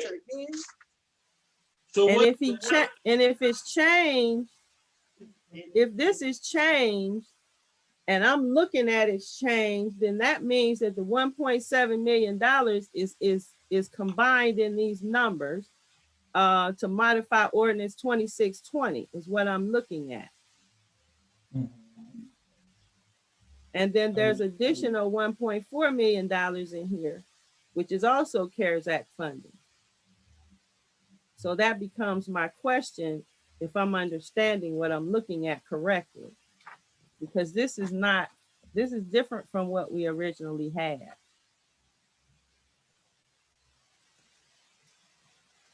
Hello? They're talking about basically $2 million. No, you're talking $4 million. Oh, 4 million. And how does that compare to your 212,000 analysis between the two figures? Well, that's incorporated in here, but the document has changed. You follow me? It's broader now. Originally it was just to cover grants advancement, but now this is a broader request to cover all of the variations and modifications to the budget, and it includes CARES Act funding of $1.7 million. Council, I am very sorry, but I can't support this at all. Charles, Can why I, did you change it about us really knowing? can I ask the question? You can, oh, I I'm want to hear sorry. from Charles. And you can speak next. I need to Thank you. hear from Charles. So on December 18th, I'm looking at my emails. I sent all parties at this meeting. I sent the 2020 appropriations ordinance or exhibit, the 2020 advances and transfers, and 2021 appropriations. And I included the two clerks as well. So I'm kind of, we got to get some, I think we have some confusion going on what we're looking at and what's been given and what's actually been disseminated to council.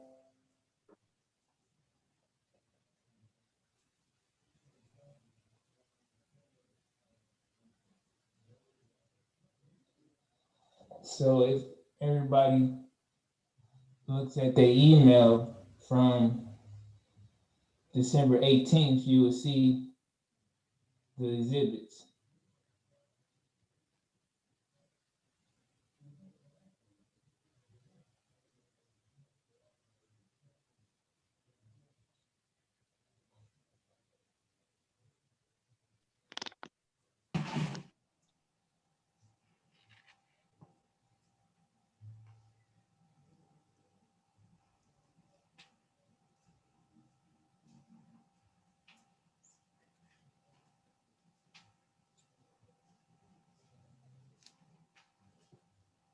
Hello? Hello? Just waiting on Charles. I mean, Okay. explanation. Okay. Well, I just, again, you have to look at the right documents to be able to have questions on. The question that I have on all these documents, Charles, and everybody else is the same.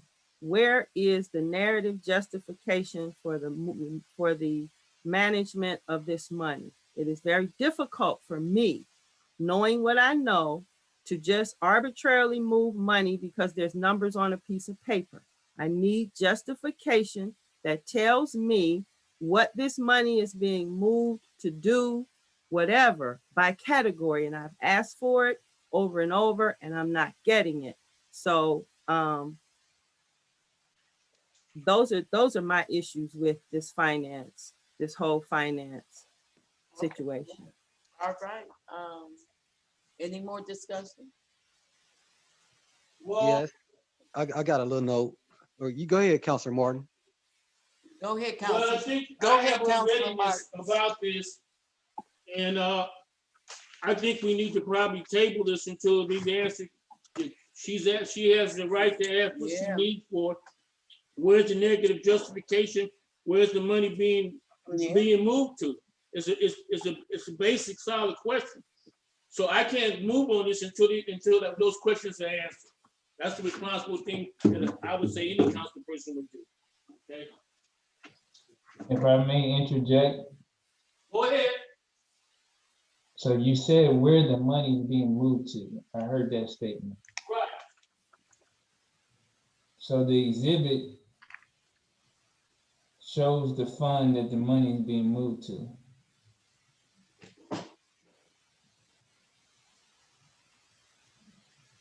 Yes, yes. So as Councilor Austin has alluded to, in order for the city to progress out of this fiscal emergency, one of the reasons why the city gets into fiscal emergency is because they have funds that are in a deficit. And if the city has resources in its general fund, and the reason why funds, let me start back up. The reason why some funds are in a deficit is, as Councilor Austin already alluded to, you have grant funds that because of timing at the end of the year, you may not get reimbursed for those grant funds before the end of the year, so it could be a wash. So the general fund has resources to subsidize for a time period those various grant funds.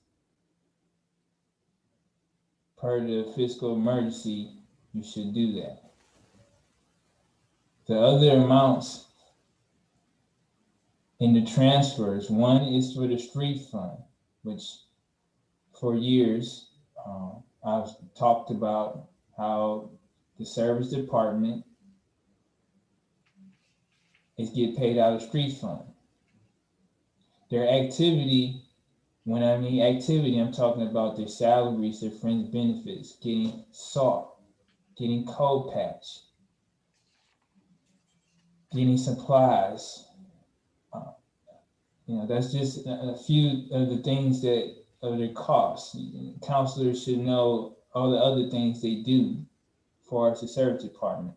That's a cost to those things. The street fund is mainly of the gas tax money that goes into the street fund.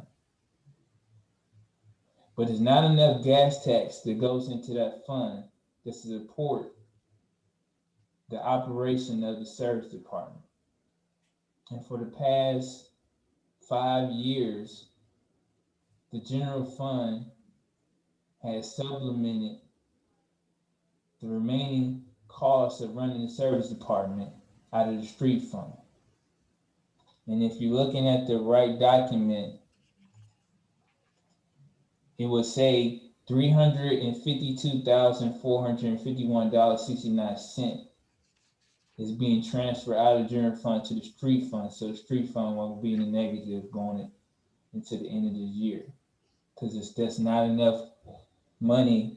Gas tax, auto registration, that also goes into the street fund. It's just not enough money that goes into that from the state of Ohio to the street fund. So the general fund supports that difference. That's $352,000. $800,000 is being transferred from the general fund to the capital improvement, permanent improvement fund, and that's going to support these capital expenditures, these vehicles that council has. Some of them have been approved tonight, some have been approved in past. And so we have to have money in the permanent improvement fund to pay for those. And the permanent improvement fund doesn't have enough money. That comes from the property taxes. Part of the property taxes that we get for East Cleveland residents goes to the capital improvement fund. And as you all hopefully are aware of, the property tax reevaluation in 2018, a lot of the property in East Cleveland, the value went down. So when the value goes down, that means that it's less property taxes that the residents pay, which means less money that comes into the city's capital improvement fund for capital expenditures like vehicles, equipment, building improvements. But because of good stewardship and finances, we're able to put $800,000 into the capital improvement fund to be able to support the various capital improvement and vehicle purchase that we've been talking about for the last 3 to 4 months. That's $800,000. $997,000 is to pay for the bond retirement. The bond retirement is when the city took a loan out to pay for street improvement and water line improvement back in 2012. That's the OPWC. That's Ohio Public Works Commission. And so this is to pay annually the loan, the bond retirement for the loan we had for some work that was done on various streets back in 2012. And we've been transferring money from the general fund to the bond retirement fund, a 97,000 for, like I said, since 2012. 115,000 is going to the FEMA grant. Part of the FEMA grant we have for the SAFER grant, the most recent SAFER grant we had, which is 2017, there was a match requirement that the city had to meet to receive that FEMA SAFER grant. And so FEMA pays 75% and the city has to pay 25%. And so 115,000 is going to the FEMA fund to comply with that award we got for the FEMA SAFER grant for hiring firefighters.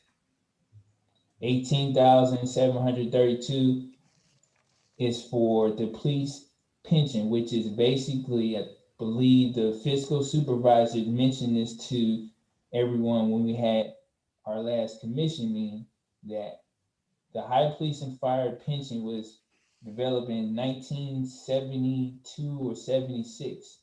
And basically every city had to put money towards that fund for firefighters and police officers who are already retired. And so the city has been, since that time, been paying to the police and fire pension. And this money comes out of property taxes. But again, because the reevaluation and the lower income taxes that can't come in because the property tax value was down, the general fund has to supplement that fund as well, so that won't be the negative. And so all those numbers add up to the $1.3 million that the general fund is transferred to these various funds. So none of these funds will go into a negative ending this year and moving forward into fiscal recovery. You just snuck it in there. Charles, we want to thank you. We will be moving on now. And I'm asking anybody else, do they have concern? I had a note. Ready to go in and out, Steve. Madam Chairman. Yes. As we get a little closer to where we need to be, as far as our fiscal responsibility. I recognize you. I thought you said that like a couple of people ago that I'll let Nathaniel Martin go. You. Say again? I do recognize you. Oh, thank you. Thank you. I didn't understand what you said, but with that, there is some opportunities that we have, and we do this every year. We realign those funds. And I think that I may have let the other council members that are new to the council down by not having some formal discussion about some of the things that are reoccurring events. And as I start looking at where we are and some of the things we're discussing now, I think we should possibly put together a better council calendar where we can kind of expect to have certain things taking place on an annual basis. And this is one of those things should take place multiple times throughout the year to kind of keep our funds in better stead, so to speak. So this is not an anomaly. This is actually something that should be more routine. And I do appreciate Councilwoman Stevenson actually asking for greater detail, because I did get a little bit smarter and learn a little bit more about some of the backgrounds with some of the funds that she asked information about. So I do want to say I do appreciate the additional information. However, there is still a responsibility to realign those funds and make it so that we can represent the financial responsibility that we are today, as opposed to working 7 or 8. I don't know how long we've been actually in fiscal emergency, but now we're starting to recover, and I want to have our actions reflect that recovery And thank you very much for, encouraging us to get more information in greater detail. So, and again, feather in this council's cap as we move forward, but we have to take some actions, and keeping in mind that if we do approve these reappropriations and or transfers between the funds and something is not quite right, we can still, put that to rest by calling those dollars back or calling the finance director and or the administration back in to, question the activities that are going on. But now we're getting a little bit more smarter about some of the reports coming out of there. And I ask that we all be responsible for reviewing those reports and making sure that they are clearly understood. So there's no, so we don't have to repeat this activity. Thank you very much. That's all I have. I recognize, Councilman Nate Martin. Very briefly, we spent a lot of time on this, and I think we probably need to have another finance committee meeting to get all this ironed out with Charles there, period. At this point, I think we're at a standstill. I'm sorry it's the 12th hour, but the 1.3 million, the 1.4 million, whatever the case may be, we can't discuss all that in a council meeting. We need to have another finance committee meeting. We have one in the next couple of days, and you need to be there, Charles, if the mayor has you to come, so we can get this stuff straight. Thank you. I'm finished. Okay, I would like to move on, and I definitely agree with President Stevenson and Councilman Martin, and this we're gonna have to come back. And definitely Councilman Austin. We would like to move on. Yeah, can I say one more thing and I'll be done. Charles, we do not have time. Your time is up, but we will have a financial meeting. This is real critical. But you can really, go ahead. I'll give you 2 minutes. Really quick. I just don't know. I have to call the county and Maine State because I just don't know. This would be the first time. I don't know. I'm gonna say in East Cleveland history. I don't know that we're not reappropriating our 2020 appropriations. So I just don't know how to proceed with that because I never experienced that. So I had to find out what ramifications. I don't know. I just never has happened before. I just wanted to put that out there. Ms. Gowdy, can I respond? Recognize you, Council President. I don't know what this city is used to when it comes to the measurement and the justification for the expenditure of dollars. I do know a couple things. I know what the charter says, and I know that none of the budgets that I've received in this last year have justification that attach the expenditures of dollars to a plan. And I don't have a narrative of any kind to address any dollar expenditure amounts in any budget. That is my master problem. I am afraid for the city because I'm not going to sign off on things that I don't know how they're attached to what. The finances are sort of just on paper as numbers floating with no backup. And in order for me to be comfortable in this America, I need backup. That's all. Hey, Madam President, I agree with you 100% because we have been getting numbers and we did not have no attachment of where everything item is at and everything else. So it is kind of messed up right now, but we will be moving to the next Oh, Council, Yeah, I just Okay. want to make one other point. I've been reading these emails over the last few weeks, and the council president has been very pointed about asking for narratives. me too. So I hope she gets the narrative. I hope that we can meet the finance committee or the entire council and let's work this out. That's why it's difficult for us to move and get a permanent budget for 2021 because there's certain things are not being answered. A narrative is not difficult. Okay, it's not difficult at all. Okay, thank you.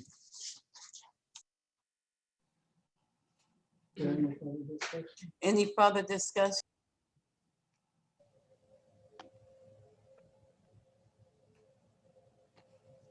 We're gonna, is this, I'm gonna table this, but, going to table this, Madam Chairman. Motion. It been seconded by Martin, Councilor Martin at large. Could you call the roll, the vote? So I missed something. Somebody made a We're not- motion? Somebody made a motion? I made a motion to table this. Was she holding the gavel in her hand? What? Who got the gavel now? I'm going Ms. to Gowdy. pass the gavel. Oh, okay, she passed the gavel and then she made her motion? Okay, I missed it. Who- No, I'm going to make it again. I'm passing the gavel to Council President, and I am making a motion to table this. And I have a motion.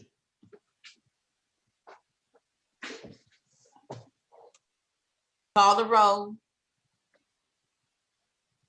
Counselor Stevenson, Yay. Counselor Gowdy, Yay. Counselor Martin, Yay. Counselor Austin, Nay. Counselor Smith. Hey, Motion to table ordinance 5120 has passed.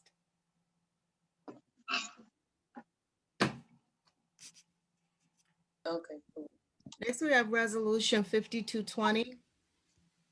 A resolution authorizing the mayor to enter into a contract with the Northeast Ohio Regional Sewer District, the district, pursuant to the district's management agreement with the city as reflected in resolution number 05-16 by using the city's community cost share funds in the amount of $300,969 for the district approved community cost share operation Clean Sweep 2 project over the next 5-year period, beginning January 1st, 2021 through December 31st, 2026. This is requested by Mayor Brandon King, sponsored by Juanita Gowdy, Vice President. And this is co-sponsored by Councilors Nathaniel Martin and Timothy Austin. Councilors at large. This is a first read. We can discuss this later because this is about the street sweeper. And we definitely need to move on. Next, we have resolution 54-20. A resolution to make temporary appropriations in various funds for the current expenses and other expenditures of the city of East Cleveland for the period of January 1st, 2021 and March 31st, 2021. This is Clerk. Go Yeah. ahead, I'm sorry. Were you done, clerk? no. Oh, go ahead, I'm Pass the sorry. gavel. Wow. One moment here. This is not to exceed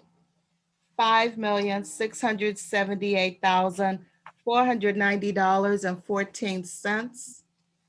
This is requested and sponsored by Corrine Stevenson, Council President.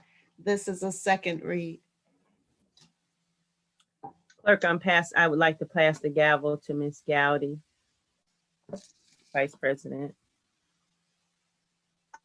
Thank you. Council President, this resolution bear your name. What is your pleasure? I would like to sponsor this legislation and move for its adoption. Any? No, second. I Yeah. second her motion. Yes, for discussion. Yes, We can start with discussion. great. Counselors, is this a good time for, this is Judge Dawson. I don't know if this is a good time. You're gonna have to be recognized. The chair Okay. recognize the judge. How you doing, Your Honor? Excellent. Thank you for having me and thank you for hearing me out. It was just brought to my attention that a line item that the court needs didn't have any appropriations for the temporary appropriation. And that's the professional services, where we pay several of our employees and the public defenders out of that fund.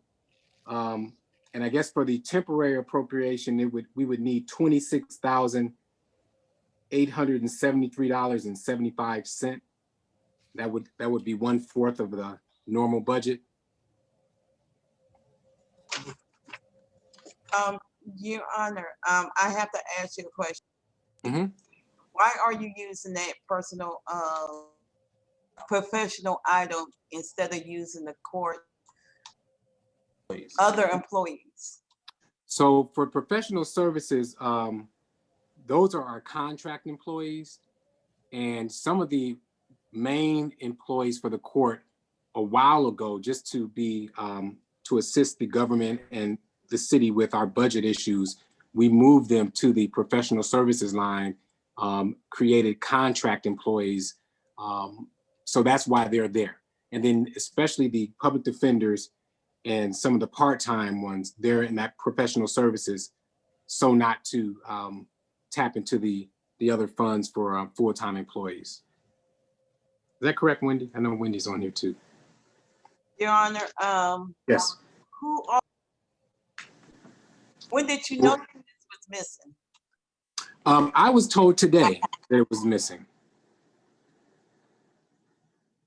Okay, you was just told today? Yes, yes, ma'am.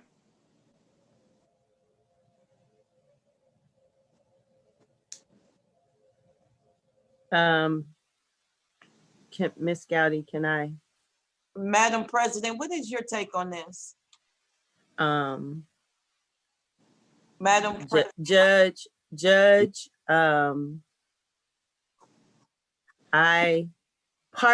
of what the problem is that we don't know what's in these line items.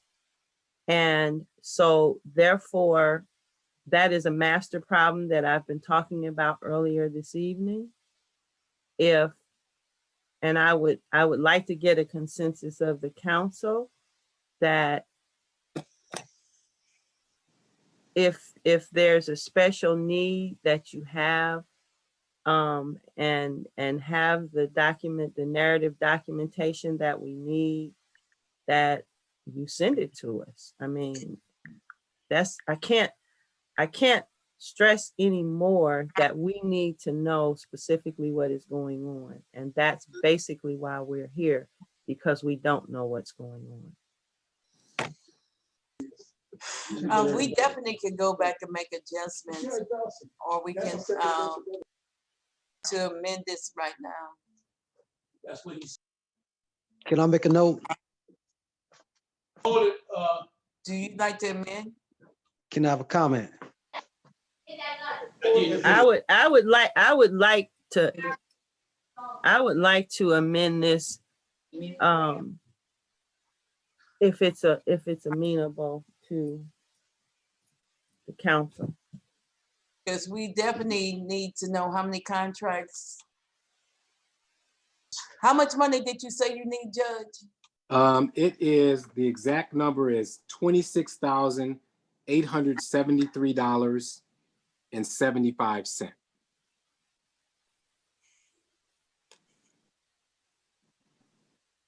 For a second, Chairman, Judge Dawson. Yes, sir. Okay, I had stepped out. Just give me an update of what's going on with the $26,873 so I know what I'm doing, please. Okay, so it's the line item 5234, professional services. There are several of our employees who are contract employees now as opposed to full-time employees, and they're paid out of professional services. And then on top of that, the public defenders that service the court, they're paid out of that line item too. But we noticed, it was brought to my attention today that there's zero in that particular line item, which is 5234. And I was just hoping for the reappropriation for the temporary budget to be $26,873.75. Amend the budget to put the 26,873 in your professional line item. Madam Chairman, I'm making a motion that we put 26,873 in the 73 cents in the professional line item for the court. 1,873 and 75 cents. 75, yes. Now, can I make I got an issue. Please help me. I mean, let me talk about this issue. Do I have the numbers right? 26,873.75? Yes, that's it, Counselor. Okay.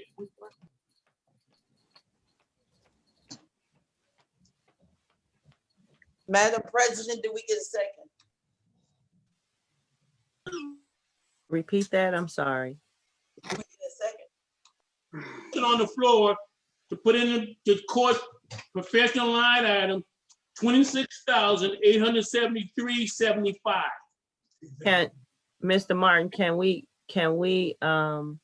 amend that to include a 1/4 percentage in professional services? I don't know the exact number right now, but I would like to amend that to include the professional service quarterly amount for the service department. Okay, does this have any impact on the 15% that I was looking at the budget today? That's what I was just about to say. Okay. Everything impacts the 15%. Every change is going to increase the 15%. Okay, I'm amenable. I'll put the motion on to Can we add the law department to that same amendment? one thing at a time. Right, we only can do one thing. We can move to the law department, but let's deal with the court for now, okay? At a time, again, my motion that we amend the appropriation for the court, 26,873.75 to the professional line item, which I think is 5234. May I interject? I really have to. Charles, I'm not recognizing. I'm not. We time to go. Point of order. I think someone should recognize the finance director, the person who went to school for this. We have not been recognized right now. We still talking to the judge now. We got to show respect now, because Charles, you already. Point of order is in the rules. And there's no one I would disrespect. And you out of order, Mr. Austin. Excuse me. This is Ernest Smith. This is Ernest L. Smith, and point of order is in the rules. Point of order is in the rules. I would never disrespect Judge Dawson. Point of order is in the rules. Our finance director right now should really be what is your point of order? What is your point of order? The finance director should really be recognized right now. Thank you. I would like to just hear what he would like to say for a moment. I'm giving you 2 minutes. The finance director. Thank you, Councilwoman. So I don't know if the clerk she should be able to share the document, which is an ordinance, which is a legal document that was sent out of these temporary appropriations. If not, my concern, if we all have concerns, if I'm supposed to, or if it's asked to use this document and to put this information. So let me do real quick. The auditors come in and they audit your appropriations and making sure that the appropriation ordinance document that is passed by council is actually in your accounting software. And if it doesn't match, that could be a finding. So with this document, the way it's given and how I'm guessing it's being asked to be implemented into the county software, again, this is a legal document that auditors will come and check. There is this line that says State of Ohio required 15% on each department. And it has a number, and I'm going to only assume, and I could be corrected, that this was supposed to be a reduction of the subtotal, but is actually adding to the subtotal. That may be what was the intentions. In any case, Charles, you need to speak up because you keep going in and out. Please speak up, please. Thank you. what was the last thing you heard? Going in and out. Still going in and out? Yeah, now we can hear you. Just stay on that tone, we can hear you. This appropriation has line items. The appropriation has all these line items where money is supposed to go into these accounts. My concern is there's a line that says State of Ohio required 15%. First of all, that's not a line item that I can appropriate. And second, I need clarification what the purpose of this line item is intended to do.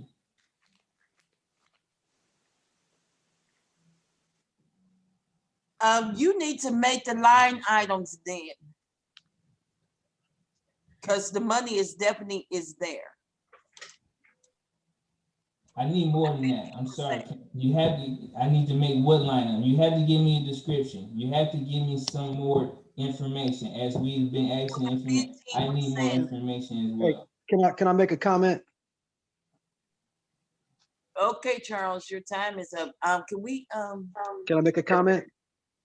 We're gonna go to Councilman Austin. Thank you very much. Please charge it to my head and not my heart.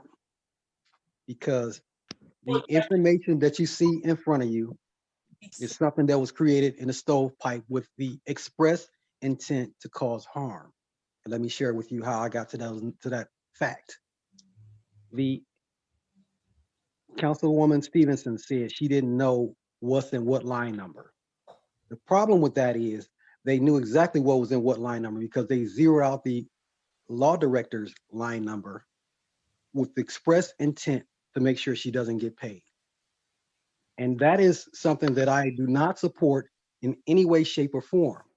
The information that you see before you was an attempt to recover some of the inappropriate behavior or the malice intent by certain members of this council. I do not condone it, not one way, shape, or form. The document that you see before you has been modified, and I tried to get to how they got to this information. It's bogus. No, maybe I shouldn't say bogus. It's a crafted attempt to undermine the administration, period. And it's very sad to have to say that. It's a fact. And for somebody to tell that bold-faced Mr. Austin, the issue on the floor is today, you are all over the place, man. I'm not. I'm talking about these numbers that you see in front of you. That 25%, that swag, that's not something that the council created based on a mission statement provided by the administration. That was created in a vacuum with somebody with malice in their heart, and it's very sad, and I'm disappointed is an understatement. And if that person would own their malice intent and kind of explain it, maybe I can feel better about it. Because somebody said they did not know what was in some line number, they do know exactly what's in a line number and did it as a bold brush of the paint or bold paint effort to undermine the administration's effort to keep the city on track. And they knew exactly what they were doing to defund the law director. And this is an effort to try to cover it up, but it didn't work. So be clear. This is not an effort to conserve the fighting strength of the city of East Cleveland. It's not. It's an effort by certain individuals on this council to undermine the authority of the administration and make it so they have a harder way to go in realizing the renaissance that the East Cleveland city is trying to realize. That's a fact. So somebody said they didn't know what is in the line number. They know exactly what's in the line number. So they selected specific line numbers to hurt certain employees of this city. That's all I have. Okay, Councilman Austin, you definitely was kind of really out of order, but we do not pay no independent contractor. That's why the law director was cut out, and you know. If you don't pay an independent contractor, how you get your trees cut? How you get the electrical, how you get lights on the street? You do, you have no choice, because if you don't have the capacity to perform those services yourself, you gotta hire somebody. What's wrong with him? the law I'm director. just telling you the facts. That's what's wrong with him. The facts hurt sometimes. But you don't have to say nothing else to me. I got it. I'm just telling you, these are the facts. Do you know your charter? The charter said the law director cannot be no independent contractor. Now, so you telling me charter doesn't say that. Just so we're clear, you said that specifically because y'all have purposely isolated that person or tried to identify that person as somebody y'all going to harm through this process. Recognize the judge and let's call for the vote, Madam Chairman. And Nate, you've been recognized. Is there a second? I put a motion out there for the $26,873.75. It's been a second. It's time for, if there's no more. Kareem Stevenson, you want to second it? Yeah, I'll second it. Point of order. Where would the $26,873.75 come from? To the court professional line item, which would be 234, Mr. Smith. I recognize. Somebody said the service department and the law department. I heard nothing else about that. I recognize the judge to talk. Are you still here? I can't hear him. He's on mute. Oh, here I am, Councilman Smith, and other councilors. Just again, the only for that professional line item. Yeah. Several of our regular employees who've been with us for many years are now paid out of that line item. Bailiff Plummer, Gloria in the clerk's office are, and they were kind enough to go from the general fund from being a full-time employee to that line item when we were attempting to help the city in regard to what we could do to cut back on some of our expenses, and they've never been moved back, but they've been paid out of those for several years, as well as the public defenders, which, of course, we need to have. And we get them at a pretty good deal also, because we don't have to pay what the going rate is for defense attorneys to help out the court. So it's really imperative for us to continue to operate, to have those that money transferred to that line item as opposed to a zero. Well, I think, Madam Chairman, we're ready to move on this. We've had enough discussion. And Judge, yeah. I'm watching you, but I'm looking behind you. Is those some new chairs? You know what? That's an old picture of the court. Oh, it is? It's what? Yes, that's an old picture. Oh, yes. Oh. That's an old picture. We got to get some new chairs and stuff in there, Judge. Okay. Yes, new table. Okay. Okay. We getting ready to call the roll. All right. Counselor Stevenson, Yay. Counselor Gowdy, Yay. Counselor Martin, Yay. Counselor Austin, Yay. Counselor Smith, Want to get some clarification again? What's this vote for? this is a motion to amend Resolution 5420 to include $26,873.75 for the court in their line item 5234. Go back and vote Point, point of order. I never got my answer. I mean, first of all, let me say that the line item should have never been Mr. Smith, please, edited. in the middle of a vote, please. She was just, excuse me, I was just recognized by the clerk. Excuse me. Wow, I was just recognized by the clerk. We are in the middle of a vote. If you want to vote, vote, and not discuss. I was just, excuse me, let me say this real respectfully. Councilwoman Gowdy, I don't work for you. I work for the people of East Cleveland. I was just recognized by the clerk. I was recognized by the clerk. I wanted to get clear on Councilman Smith, please, let's go on and vote, yay or no. Can I ask for a point of clarity? Not right now, Mayor. We in the middle of a vote. Thank you. It's to clarify the vote. The vote to amend the line item. Come on, let's vote. So is it to amend all contract employees of the city? No, it's not. Oh, so it's just specific contract employees? About the court, I'm right? just trying to get a point of clarity. Is this all contract employees of the city? Mayor, please, let's go on with the vote. You out of order. Come on. Sorry. nay. Okay. Resolution. Where the fund that coming from? Can nobody tell me? First of all, it's a bogus document. Nay, the line item should have never been messed with in the first place. Let's Should move have on. never took the judge's money. Madam Clerk, what is the results of the vote, please? Resolution 5420 has passed With, as amended? as amended. This wasn't a pass. This was, no. This was just to change that line. This wasn't to pass the amendment. Right. This was just to change that line because we said service department and law department need their stuff amended also. So you did the court first, and now we're supposed to be moving on to the rest of them. That's what we asked for. That's what you asked for. Been recognized, Councilman Austin, please. Hold on one second. To know your place.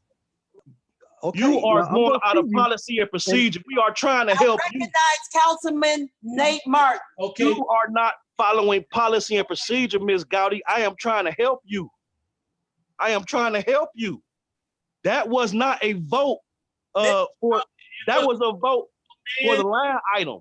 Yeah. Just to amend that line item.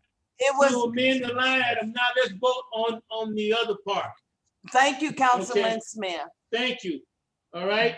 Okay.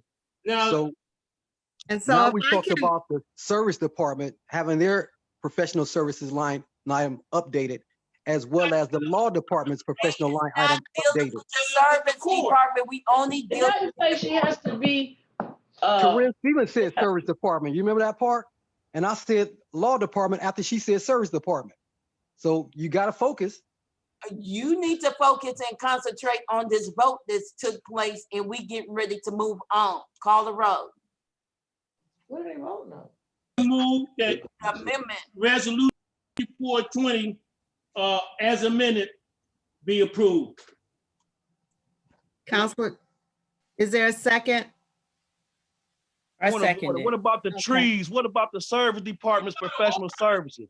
What about when the people need their trees cut down? What if a tree fall in the street? What if a pole get Have hit? not provided information about the contractors, Mr. There's a motion on the floor. Is there a second? You can second. Well, I second it, Miss Gowdy. Okay, Call thank for the you. vote. Call for the, Counselor Stevenson, Yay. Counselor Gowdy, yay. Counselor Martin, yay. Counselor Austin, Nay. And this Councilor is a Smith? terrible idea. How in the world does a city with the resources say no to Order, and I'm so providing the services, especially having no law department, correction, no law director? Mr. Austin, you're out in of the- order. You out of Point, order. point You of put this crap order. together and I do not Point of appreciate it. order. I don't want to hear that Point of crap. order. But And the personal attacks are not necessary. The truth is necessary. Well, The then tell facts the must truth, get out. because what you're speaking is not the truth. You telling You're me in you the didn't do this middle in a of a vote. stovepipe? You are interfering in the vote, Mr. Austin. Councilman Austin, I have the gavel, so you need to And learn how to listen. again, We already voted. there are things that are We waiting on required for Ernest the Smith health vote. interest We right waiting on another vote. The personal Please call Ernest agenda Smith. of folks on call council should not Ernest interfere with the overall success of the city. I'm telling you right now that the issue on this table right now interferes with that overall Ernest Smith health have interest not rights and needs of voted the city, yet. period. Mr. Austin, please, you is so much out of order. I got the gavel, and please show some respect. Councilwoman Gotti, I believe that you just didn't hear me. Ernest Smith have not cast his vote yet. Excuse me, I believe that if Madam Clerk, did you hear me say yay or nay when you asked that question, please? Well, I didn't ask you yet. I had asked Councilor Austin, and I was coming to you. All right, Next. thank you. So, And I said nay. yes, you did. Councilor Smith? Nay. Okay. I'm glad. Resolution 5420 as amended has passed.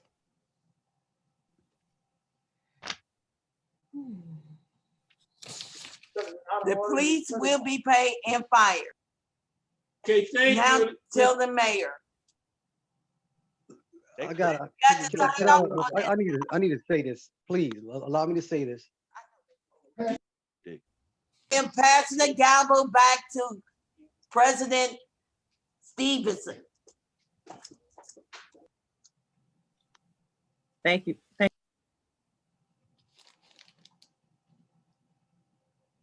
Are we going back to resolution 4620? Oh, yes, yes. We can do that.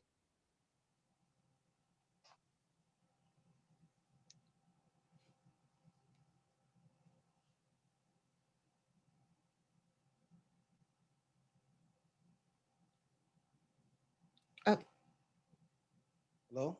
Okay, yes. Question to ask.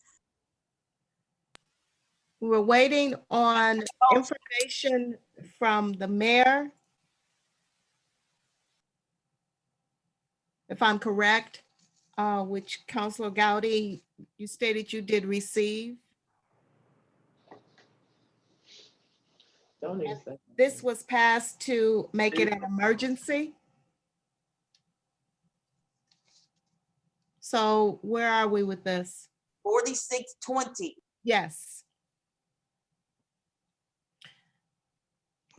And this was the resolution, I'll read it again, 4620, a resolution to authorize the mayor to enter into a municipal fleet lease to own contract with NCL Government Capital to lease, purchase a fire truck and EMS ambulance, a snow plow truck 1, a snow plow truck 2, and a street sweeper at a combined cost of $1,483,039 for the public health, safety, and welfare. This has been requested by Brandon L. King, Mayor, sponsored by Juanita Gowdy, Vice President, with co-sponsors Nathaniel Martin and Timothy Austin, councilors at large. And there was a motion that passed to amend the resolution to make it an emergency.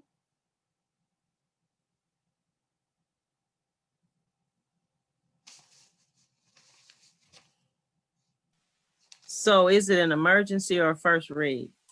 It was a first read. We had a motion to amend it to make it an emergency.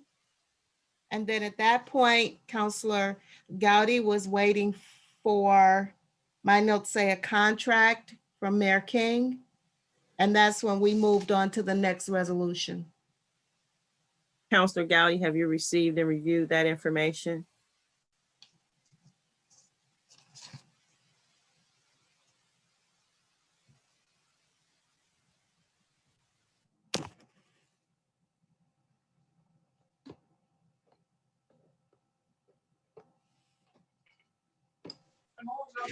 Here we are, here. No, I just hope It was already coming back. Okay.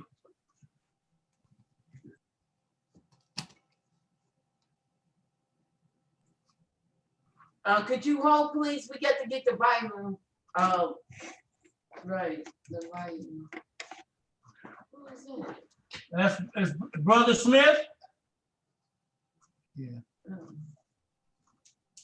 Can you hear me? Yes, sir, Councilman Martin.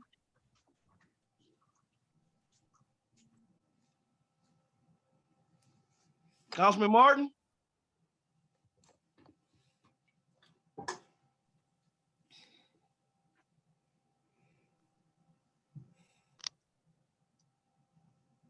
Councilman Martin.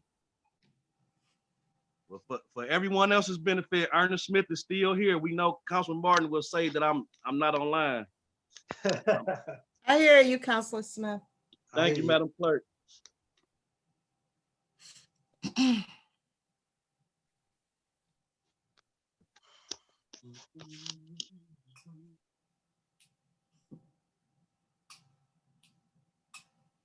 Say hi.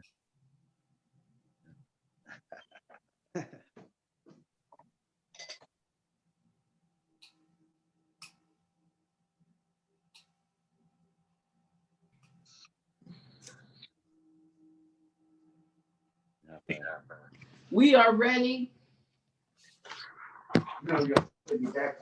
Oh, we back on. It's on mute. It's on mute. It's on mute. Unmuted. Unmuted. You're not muted, you on here, just talk. Hello? On with your phone? Yeah, I got it. Yes, we can hear you. Okay. Okay. I'm sorry about that. My computer had went out. Take your time as long as you need. Hey, No, I'm thank serious. you. Why is everything funny? I'm serious.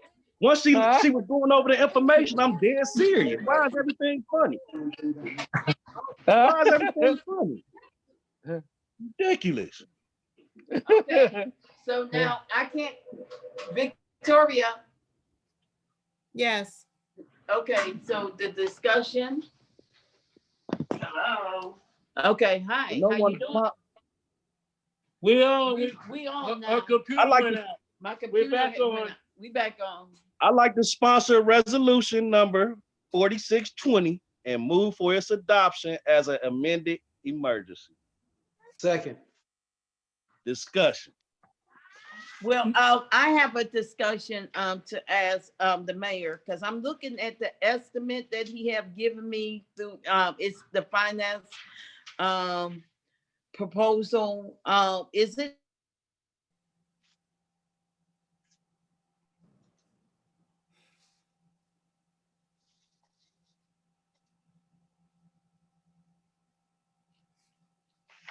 a 5 years? And then I see it with mayor to Brandon. Yes, I didn't get, Brandon? I didn't quite get the question. She'll ask it again. I am kind of confused with the years that you have got for proposal. Is this a 5-year plan or of lease, or is this a 7-year? So the document you're looking at just gives us options to do a 5-year or to do a 7-year, and it shows what the interest rate will be at either option. So it just gives us options. That hasn't been finalized. I can't get in the meeting. Hold. Council president can't get into the meeting, and I'm asking you to hold.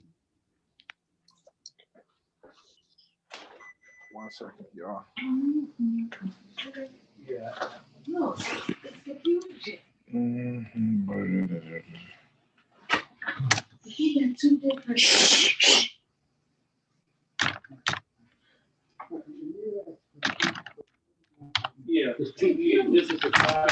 different places.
Nathaniel Martin.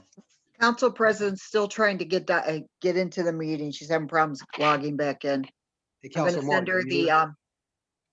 phone number to call in. I hear you, Tracy. Mr. Austin, are you reaching out to me, sir? I was trying to reach out to you. Okay, I'm listening. I do have a question for you since we got a little pause. As it pertains to some of the reoccurring events that the council does every year, is there any way that you can kind of put together like, at least a brief to the council via email or otherwise? So some of the things, some of the activities, especially with, like the finance, like after 20 some odd years, you should be able to tell us, hey, this is what's going on and this is why, and kind of ease some of the tension behind some of the reoccurring events. What are your thoughts about that? This to you, and guess who will hit home with maybe Brandon. Back in 2012, when Wheeler was the council president, we went through the same type of issues. Matter of fact, we had a temporary budget. Of the 20-something years I've been on council, I would say 80% of the time we had temporary budgets. We have some things that we need to iron out ourselves collectively. I've asked the mayor and I've asked the council president to bring us together to deal with other issues. But right now, the most paramount issue is this budget. So the budget stops and begins once we get the estimate from the mayor with the council. It's the most power we ever have is dealing with this. The T's and dot the I's. And one thing we're doing is making sure everybody gets paid the first 3 months of 2021. That'll give us the chance to go through the finance again. If we have to go over all this with all the unreadiness that we discussed. We can't do it in a council meeting. We have to do it in committee meetings. So the next, I would say the most important meeting coming up is finance, okay? So you heard the questions that were raised. We need to get down to the truth. That means Corrine, Brandon King, Charles, they need to iron out these differences. That's what we need to do.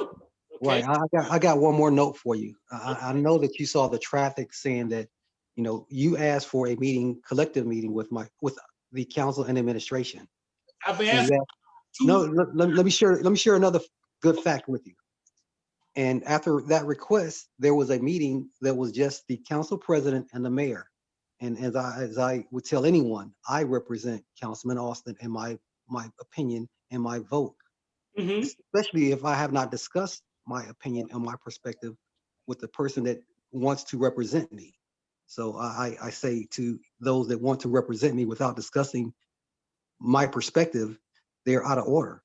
And you asked for a meeting with all of us, and she had a meeting with just her and the mayor, and then came back with a little blurb, as you saw the email, telling us this. No, that's not what we asked. We asked so that all of the things that are of concern as a whole can be discussed in an open forum where we will not leave the room until those things are resolved. And I think that we continue to miss the mark if we continue to stray away from what's right, what's fair, what's appropriate as adults. So I think that these are those opportunities that may, bring to bear the best benefit for all. And focusing on a greater good and letting our residents have their needs met and their concerns resolved. And that's the only reason I'm here. And you'll see a different me in 2021. And I'm happy to say that because I want to get better. I want to be of better use and better service to our residents, and not to me, not for my own, glory or for my own, good warm feeling, if you will.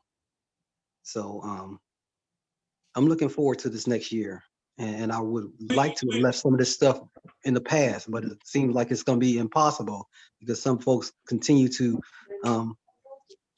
bring the extra negative, to bear. So I'm counting on you, elder statesmen, as they say, to kind of get us to a place where we are, thriving and in lockstep, so to speak. Well, I really don't think, Austin, and I heard what you said.